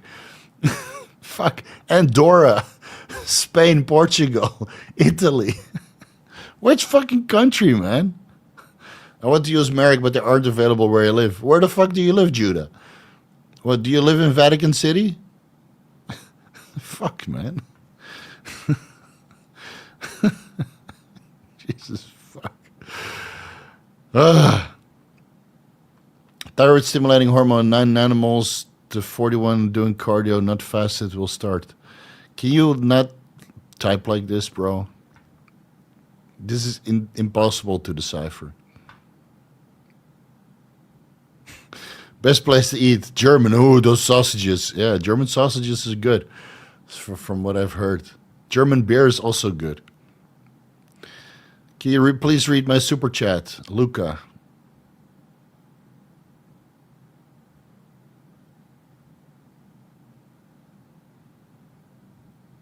I don't see your super chat, bro.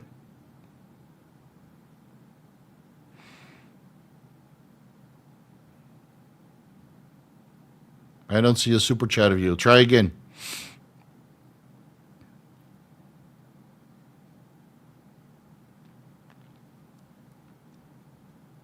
I do not see it. Methyl testosterone made me strong and dense like Anadrol, less bloat than Dianabol, but synthetic estradiol never gave me issues even on high men. Dianabol and Anadrol cosplay. Okay. That's good. Was it oral or injectable?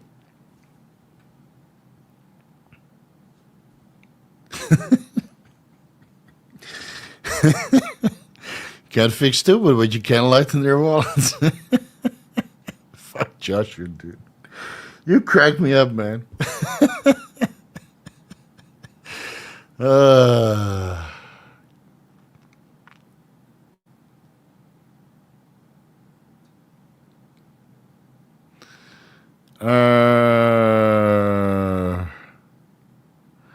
Steve, can we see your front durable biceps? It's not as good as it used to be, man.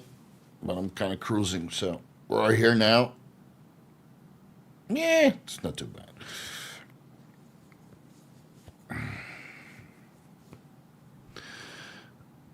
Luca said he had problems. So where's the super chat then?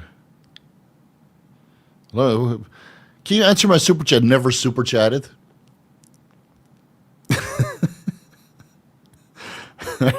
Never send money.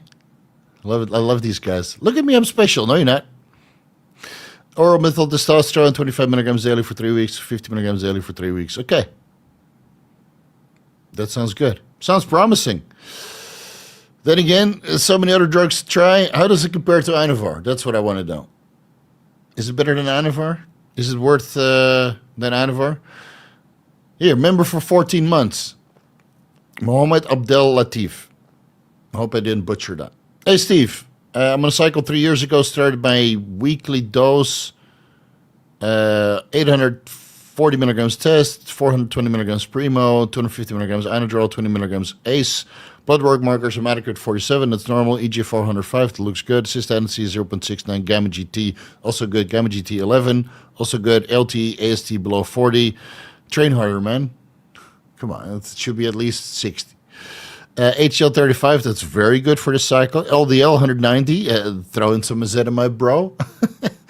10 milligrams ezetimibe, 1,000 milligrams citrus bergamot, and 1,600 milligrams amla extract, and that LDL and HDL ratio will look a lot better. Am I okay to continue? Yeah, you need to train harder because your ALT and AST is both too low for somebody that trains hard. But everything else looks good, man. Hematocrit is totally fine. EGFR is good. Cystatin C is nice and low. Gamma GT is nice and low. Liver enzymes are nice and low, but could be higher. From training intensity, HDL is very, very good for this cycle, and LDL is way too high. So again, 10 milligrams ezetimibe, 1,000 milligrams citrus bergamot. Is it 8? Yeah, 1,600 milligrams amla extract. So citrus bergamot and amla extract, you just split over the day. Add in a little bit of cardio, and that HDL will be 40, and the LDL will be 90. And then you're good.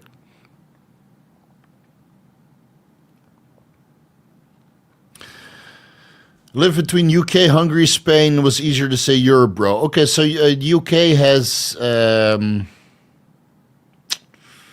fuck, which was the one in Spain? In Spain, you can do it, but I don't know the name. I just Google it, man. Come on. You expect me to remember all the blood work clinics in Europe?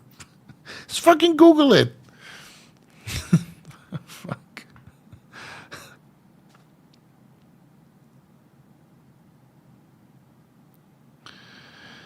Luca Jednak, how to fix his sleep problems after years of weed abuse. I don't know. I don't deal with people who do chronically smoke weed. Cerebrolysin, ibogaine. I don't know, bro.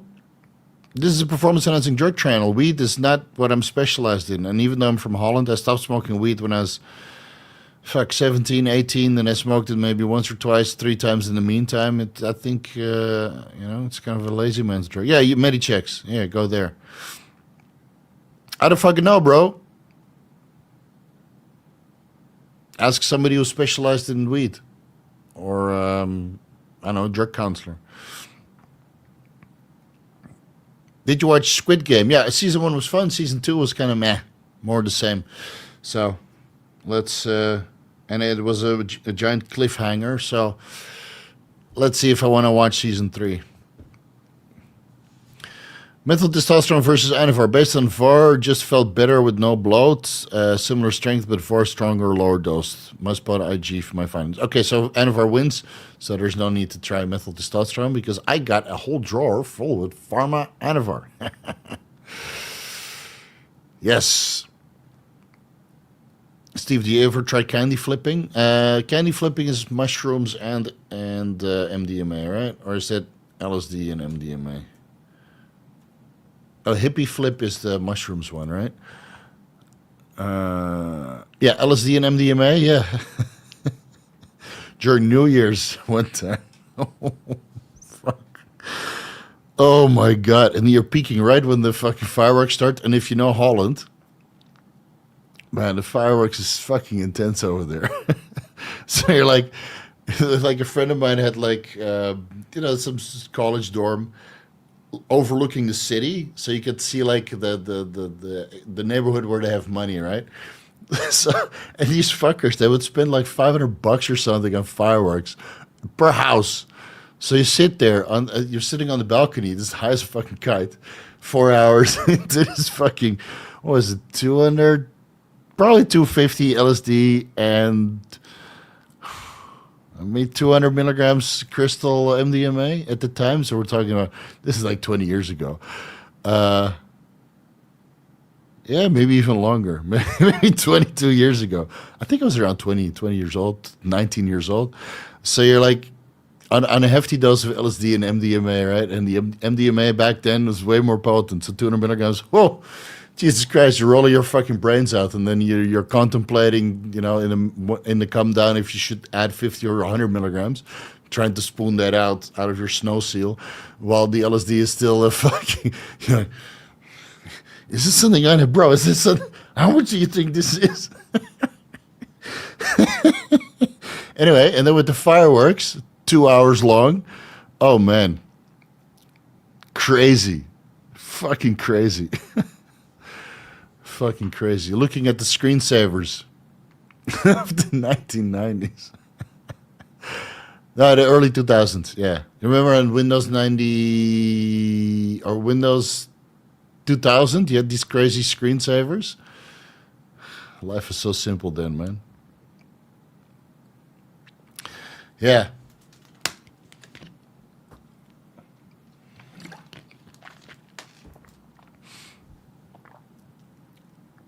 Last hope. Watch the sleep deep dive, but I'm not specialized in coming off weed. I don't know, man. I don't know.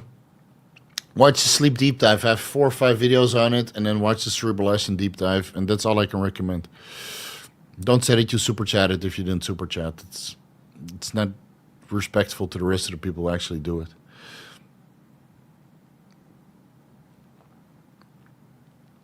Let's see. Alan.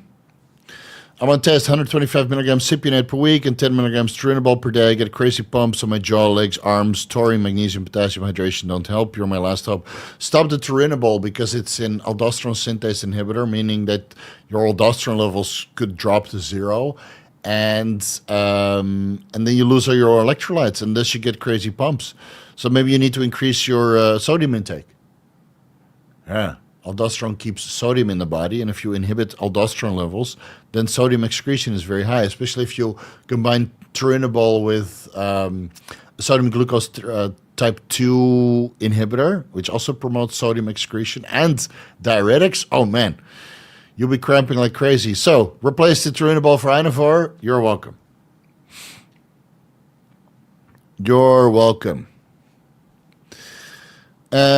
Really enjoyed the deep dives. Wanted to say thanks. Getting informed during fasted cardio every morning. Another $20, and now we're at $76 for tomorrow. Fuck yeah, 2 cheesecakes per person. Let's see, 76 Cheesecake Factory. Can I get a full fucking meal for me and my wife tomorrow? Cheesecake. That's why I should do these Q&As, right? If I can get a free cheat meal out of it.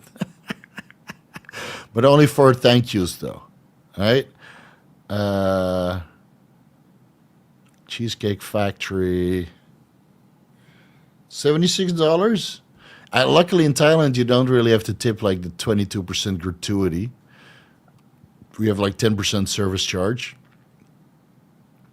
And then VAT probably. Yeah, I think for $76 I can get myself a nice meal. Thank you so much. Double penetration glory hole hand grenade. It'll definitely go a long way. Why don't you recommend BAM15? Because it's a mitochondrial uncoupler. Falls in the same category as dinitrophenol. It's also a mitochondrial uncoupler. And I'm about mitochondrial health. And based on the scientific evidence that I read on BAM15, I'm not convinced that it's healthy in the short term or the long term. So I'm just not for it. And people can recommend it. There's guys out there that we recommend like they want to take the Dr. Dean stack and make it their own, and then recommend something on top of it, which is fucking atrocious. These guys have no fucking idea. So they recommend methylene blue, Mots-C, SLUPP 332, and it really stacks well together with BAM15, dude. No, it fucking doesn't. No, it fucking doesn't. There's drugs with scientific evidence. When you read through it, with some justification, you can say, okay, I can run this for an X amount of period of time. I'll get good results with minimal negative side effects, especially when you stack it together at low and effective dosages. And then there's compounds which have risk that don't stack well together with other compounds. And see, it all works on the mitochondria. But if you don't understand biology, if you don't understand the Krebs cycle, if you don't understand how reactive oxygen species work, it's better just to not take it. So how desperate are you for fat loss when there's so many other tools that you can try. Like what people want now is just a drug that they can take. They can eat whatever they want. And BAM15 and DMP are those two compounds. And if you want to ruin your health, like, oh, dude, all the guys that recommend BAM15 and DMP, like these coaches that recommend DMP, they look fucking horrible. Let's be fucking honest. And they got all kinds of negative health conditions, and they're mentally retarded. And they can't remember where they went to university, but they have a solution for cancer.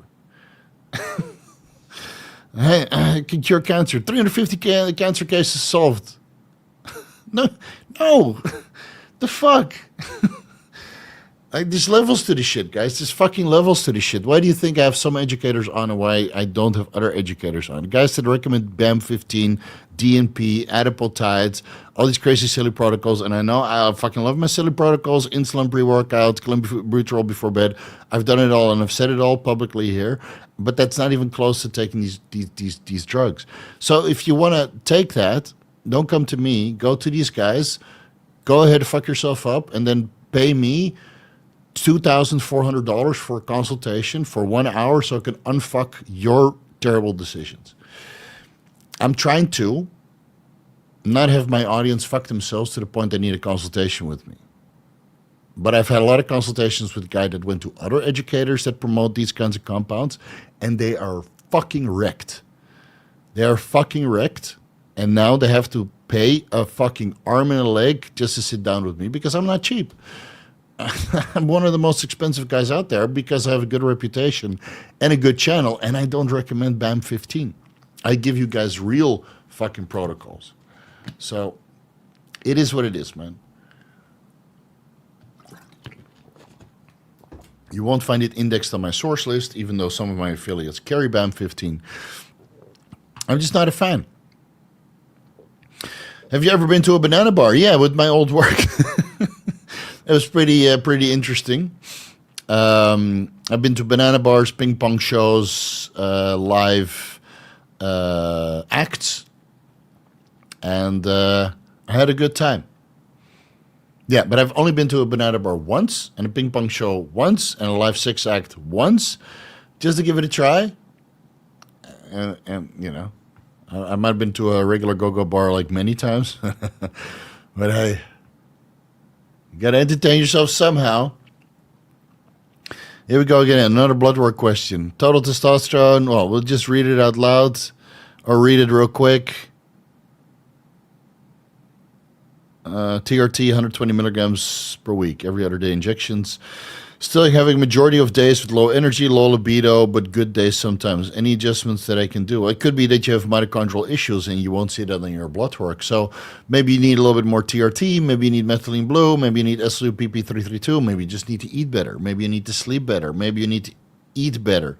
You know, low energy can be caused by a multitude of different things, man. It's not just always TRT. All these guys, I have low energy, I'm going on TRT. Wrong. Right, that's what the TRT clinics want you to believe. Hey, you just go on TRT and you feel 10 times better. No, dude. You got to fix the underlying issues.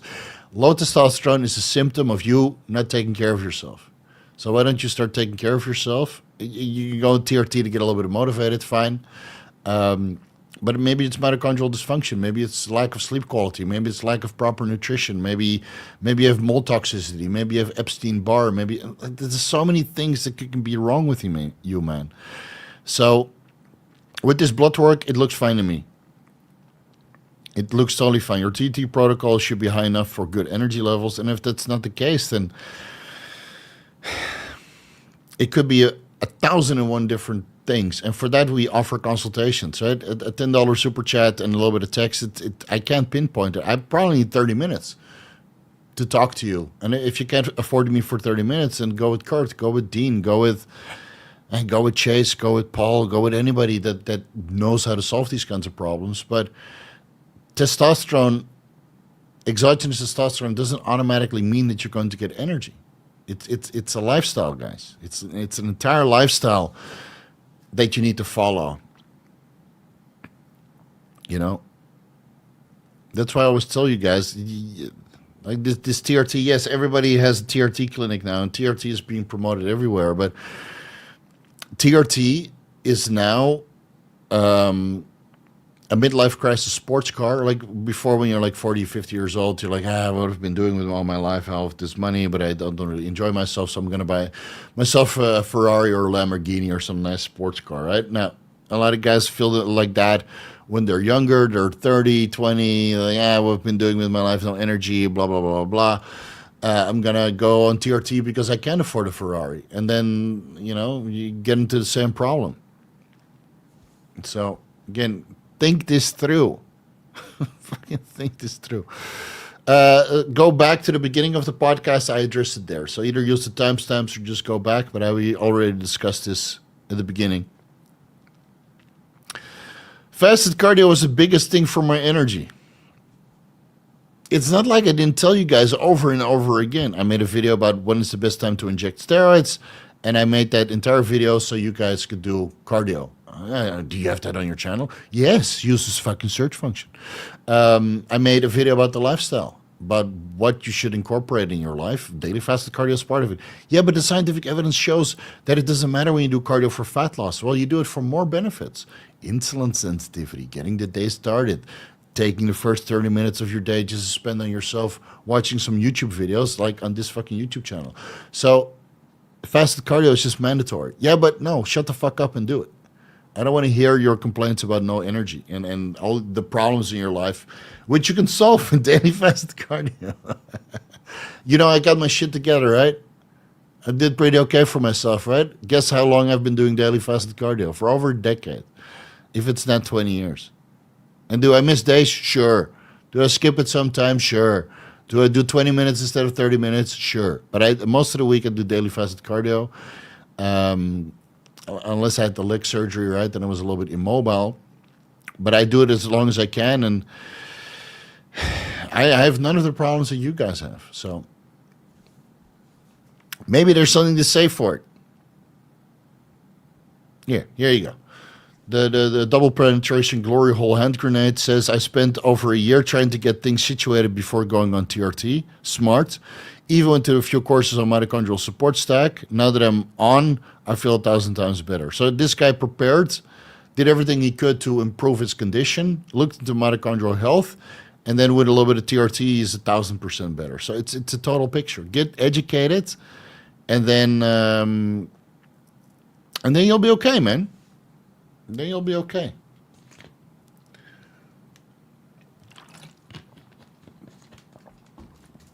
I'm sorry that I'm rambling sometimes, but I just sometimes I really don't understand how people can look for certain compounds or take particular drugs without just doing the foundation work.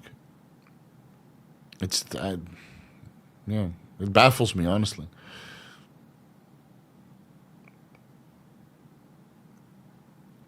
All right, let's get a couple fun questions going to lighten the mood.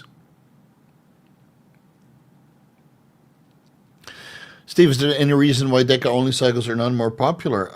Because Tyan Clark never makes videos.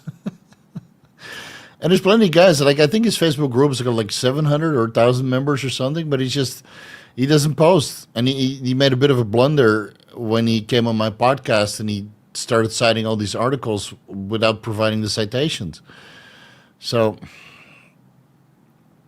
it just makes you look lazy and stupid. I can't remember which study. Dude, if you have some interesting scientific evidence, just post it. You can't gatekeep that shit. It's free for everybody. Just fucking post it online. And I told him even before he came on the podcast, make a deep dive on it, so you're the first one to break the news. So, yeah, I know it doesn't get much publicity.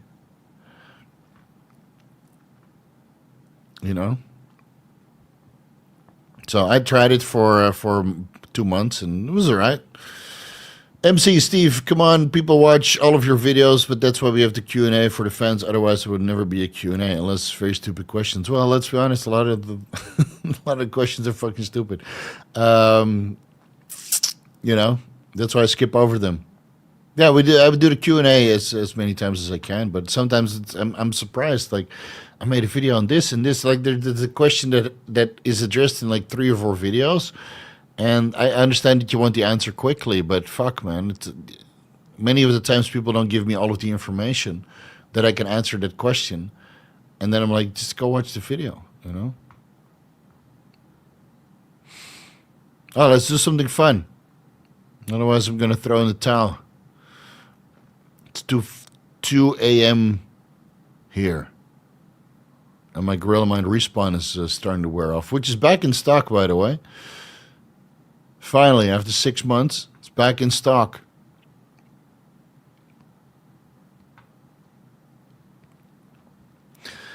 What are your top 3 brands of equipment? I really like NewTek.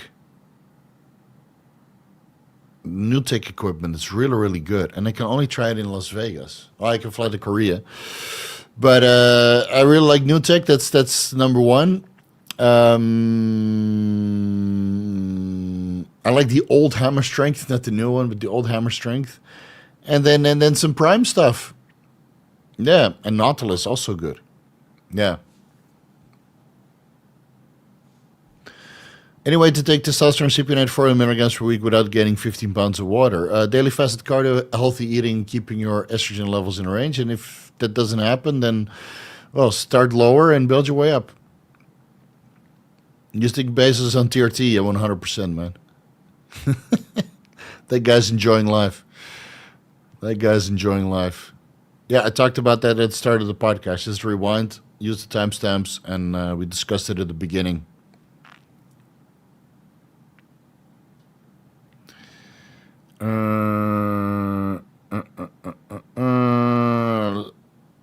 Coach Daddy Steve, did you see Coach Colton's video on Derek Gorilla scamming with Progesterone fake supplements? It's not fake supplements when you post the fucking third-party analysis, and Colton didn't do research. Like Greg is a master manipulator and a master of designing a scenario, and that's why his own friends left him. Like Johnny Shreve wanted nothing to do with that shit anymore, so that's why they fucking he quit on that relationship. Yeah, and Coach Colton just reacted to it without doing some fucking research. If you go to the Gorilla Mind website, you'll see third-party analysis for most of the supplements. So why is it fake supplements? And plus, Nootropics Depot, man, they checked it in-house.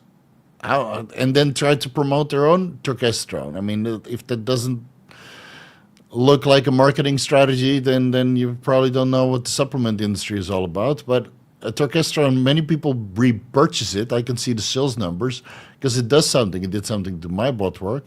And so these guys are just trying to one-up each other and trying to bring each other's brands down and criticize. But if you bring all these brands to real third-party testing, I think most of them come back legit, you know, or at least the bigger brands. I'm sure if you send Gorilla Mind to another place to do third-party testing, it comes back as 100%. Fuck, Derek would not risk his reputation, man. But Greg would love to bring his reputation down, because in the end, he's just a backstabber and a scumbag, Greg, and you fucking know this. Otherwise, you wouldn't, you know, have so many problems with people around you and make your ex-girlfriend sign a fucking NDA. That says enough, dude. That says enough. That says enough about a person's character. I just read an NDA, dude. Yeah. Yeah. Don't say anything about me. Sup, Steve? Glad you're back on the blog. Does retrograde decrease speed of glycogen nutrient absorption? Using it for beginning of the off-season food noise. Appetite is bigger than my stomach. It slows gastric emptying, which could slow glycogen and nutrient absorption, but if anything, it improves insulin sensitivity. So for less insulin release, you get the same amount of nutrient absorption, and thus it still gets delivered to the same place. A bit of a poor explanation, but some people notice that they're a little bit flatter on retatrutide, but that could be because they eat less food than they're supposed to, especially in the off season. So again, use a low dose and make sure you get your meals in. Why would HCG with Primo be suggested for male fitness models? Because they don't want to be bloated from testosterone. So they use HCG to produce adequate amounts of testosterone, which you could also run 50 milligrams to 100 milligrams TRT. And then Primo is your main anabolic, which keeps you dry and your estradiol levels low. But if you take HCG, then you still produce estradiol in the testicles, which Primo can't block. Whereas if you inject testosterone, then this exogenous testosterone is prevented from aromatizing because primobolan takes its place in the aromatase enzyme. So if you take HCG, estradiol levels might be more favorable for neuroprotection, good libido, good lipid levels, good SSBG. But if you take TRT at a very low dose, 50 to 100 milligrams, and the rest of your anabolism comes from Primo at 300 milligrams, for example, then your estradiol levels will be low. Yeah, so that's why they take HCG with Primo. And then they got that nice, flat, medium male fitness model look. Pussy pulling physique. Favorite exercises to watch women perform. So, this is a bit of a trick question. Because when I go to the gym, I don't really watch the women exercise. Because I'm married, I shouldn't. Right? I shouldn't. Yeah, and I don't. So, I'm just there to train, man. I'm there to train.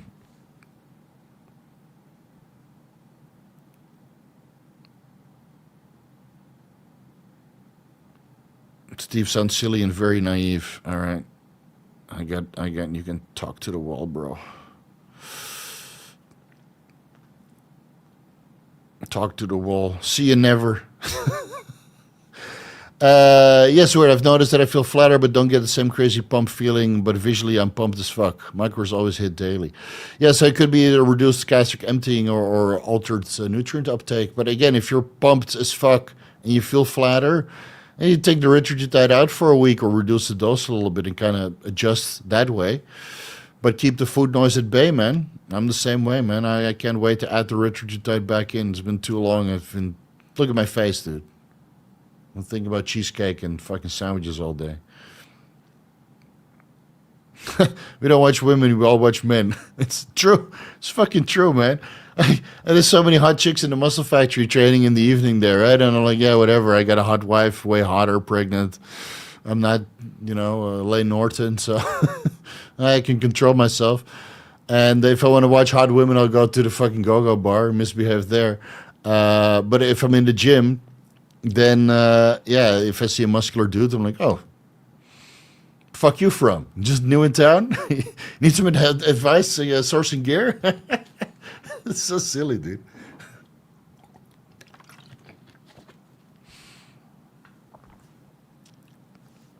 Connor 6 times. I do daily fasted cardio, TM, hell yeah, as prescribed by Papa Vigorous Steve.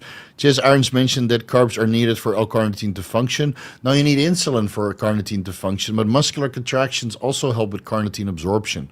Am I wasting L-carnitine by injecting before fasted cardio? No, because the muscular contractions also help with carnitine and creatine absorption for that matter. So just take it. Don't worry about it. And in the worst case, maybe that L-carnitine is floating around during fasted cardio. It's not broken down that fast. And then with breakfast, you have a little bit of carbs and insulin spike. And you produce several IUs of basal insulin. You need insulin for carnitine to be absorbed. I've taken carnitine without carbs, with insulin, without insulin, and the fat loss is always exactly the same. The cognitive benefits, always exactly the same. The performance-enhancing benefits, always exactly the same. So in this case, the scientific evidence says, yes, you need a little bit of insulin for carnitine to be absorbed, but in practical applications, just take your carnitine and shut the fuck up. All right, a couple more questions, and I'm going to throw in the towel. Daddy Steve, did you watch the second season of Andor? Loved it. I think they did a great job. I agree. Unlike some of the other Star Wars series that sucked. Are there any other Star Wars series? So yeah, Andor season 1 was absolutely fantastic. Season 2 came with a slow start. And after watching the first 2 episodes, like, did they fuck this up also? But I just kept watching, and then it just got better and better and better and better. And then I watched the last episode, episode 9, and then I watched Rogue One right away, and then the first 20 minutes of like the opening scene of A New Hope. Fuck, man, it was amazing. It was so good. If you watch that back to back, like the last 3 episodes of Andor, and then Rogue One, and then A New Hope, the old school, the D specialized edition. Oh man, fantastic. So yeah, kudos to the Andor team. They're thinking about doing what is it called, Boba Fett season 2, and Ahsoka season 2. That's already in the making, and then a Mandalorian movie. I don't have high hopes. Yeah. I discussed it at the beginning, so rewind, and the first 5 minutes I talk about it.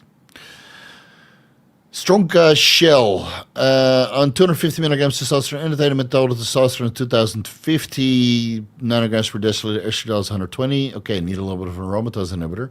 Is it to be expected with no AI? Yeah, it's individual. Some people would be 200, people would be 50, but in your case, you're more than double out of the reference range. You're actually 3 times out of the reference range. Election issues and unhappy girlfriend. Erection issues.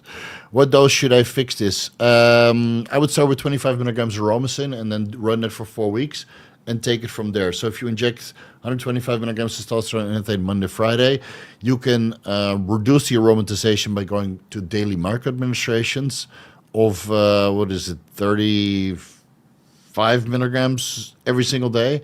Reduce the conversion even more by doing SubQ injections.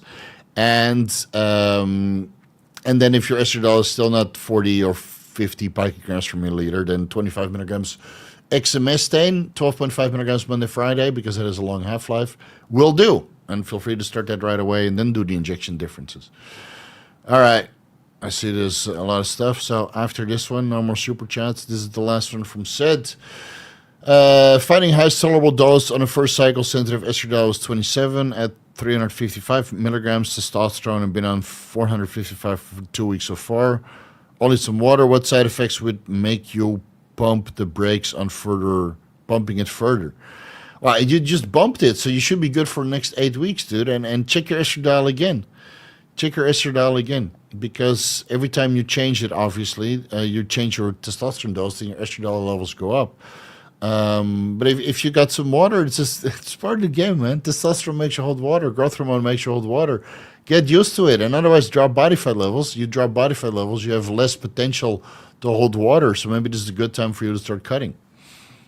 You know, no AIs besides calcium D-glucarate, diethylmethane, morning and evening. Yeah, so maybe you need an aromatase inhibitor now. Popping into the best YouTube channel of all time. Stay jacked and healthy, my people. My pleasure. Have you ever used black rice extract? I've searched on Perplexity and seems promising nutrient partitioning. No, never used it, but I'll look into it. If Perplexity says it's beneficial, then might as well give it a run. Did you hear Mark Hamill say when a return as a Force ghost? Yeah, but if they fucked up his arc, man. I mean, Star Wars... forgot what it's called.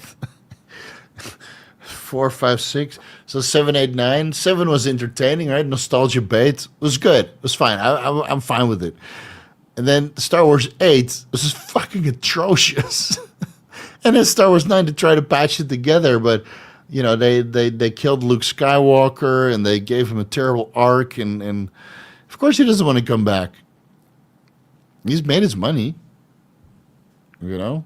And he's a bit of a Fruit Loop, you know, political Fruit Loop. So, who cares, man? They're just actors. Replace it. Give Neatus from Star Wars Theory. Give him like $4 billion. Let him start it. He'll get a good team together. He'll recanonize all the uncanonized stuff, the Old Republic stuff, and just start at the Old Republic. Make a story there. Use some of the video games, man. Fuck with those twins. Fuck, man. If you put Neatus in charge from Star Wars Theory and a couple side hustle guys that he likes, it would be fucking fantastic. But you got to start at the beginning. Sonic and Twin Peaks. Well, Sonic, did it survive? I'm not sure about that, man. All right, last one. Sean Sullivan, our resident actor. Glad to see you're doing well. Could one combine growth hormone with Lantus in the same syringe for intramuscular injections before bed? No. Lantus before bed is only for the experience. I discussed this in the insulin ebook, but get some experience with Lantus in the morning first, and then see how your blood glucose levels fluctuate, and then you could do like a 10 IU's shot or 15 IU shot before bed if you need a double dose. But don't combine growth hormone, insulin, IGF-1 in the same syringe unless it comes pre-packaged. So modern aminos and some of these peptide websites have like CJC and ipamorelin, or BBC 157 and TB500, or BBC 157, TB500 and GHK copper that you can reconstitute because it's manufactured that way. But if it's not manufactured in a combination package vial, then keep the growth hormone in a separate syringe and inject at least 2 inches apart. Because I've already done this, Humalog and Norditropin GH, and then you literally draw the insulin in there and you watch it turn into a white cloud denature right in front of your eyes. And then you're like, fuck, man, there's 4 IU's Norditropin in there. That's a whole $20 that I lost. It's a whole cheesecake. 2 cheesecakes that I lost. So no, growth hormone, one side, insulin the other side, but Lantus in the morning first, Sean. Take it easy. I need you to do these stunts and stay sexy for us. That last thing you want to do is wake up in a puddle of sweat and then you're like, oh man, I'm so sweaty, I'm going to take a shower, and then you collapse in the shower because you're going so hypoglycemic. But you didn't realize it because you're, half asleep and in a puddle of sweat. Been there. What about carnitine and Humalog intramuscular pre-workout? No, Humalog SubQ. Asking for a friend. Sure, son. Sure. Sure, bro. Carnitine, SubQ, Humalog, SubQ. Take it easy. It's all described in the insulin ebook. But glad to know that you're on the gain train. What movie role did you need to bulk up for? Are you going for the new Batman movie where you need to be fucking jacked? Press that button as soon as you said the last one. Yeah, no worries, man. I remember you. Look at that face, dude. That's such a sittable face. Sexy bastard. Are you Plan B? The stock to flow guy? No. I know we sound the same, but just because we're Dutch doesn't mean that we're all the same people.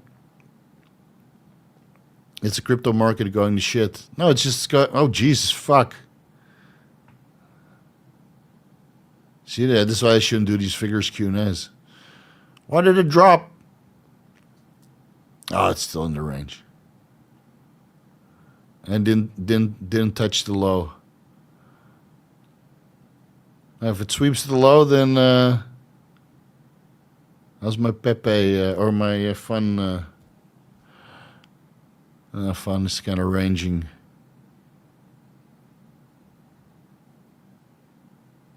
Oh, time to sell.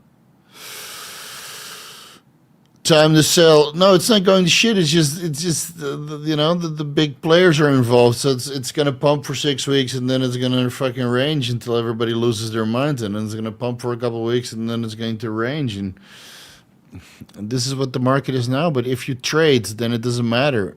If you see a breakout and a confirmation, then it's time to put the money in. But on this latest breakout and confirmation, it's lackluster.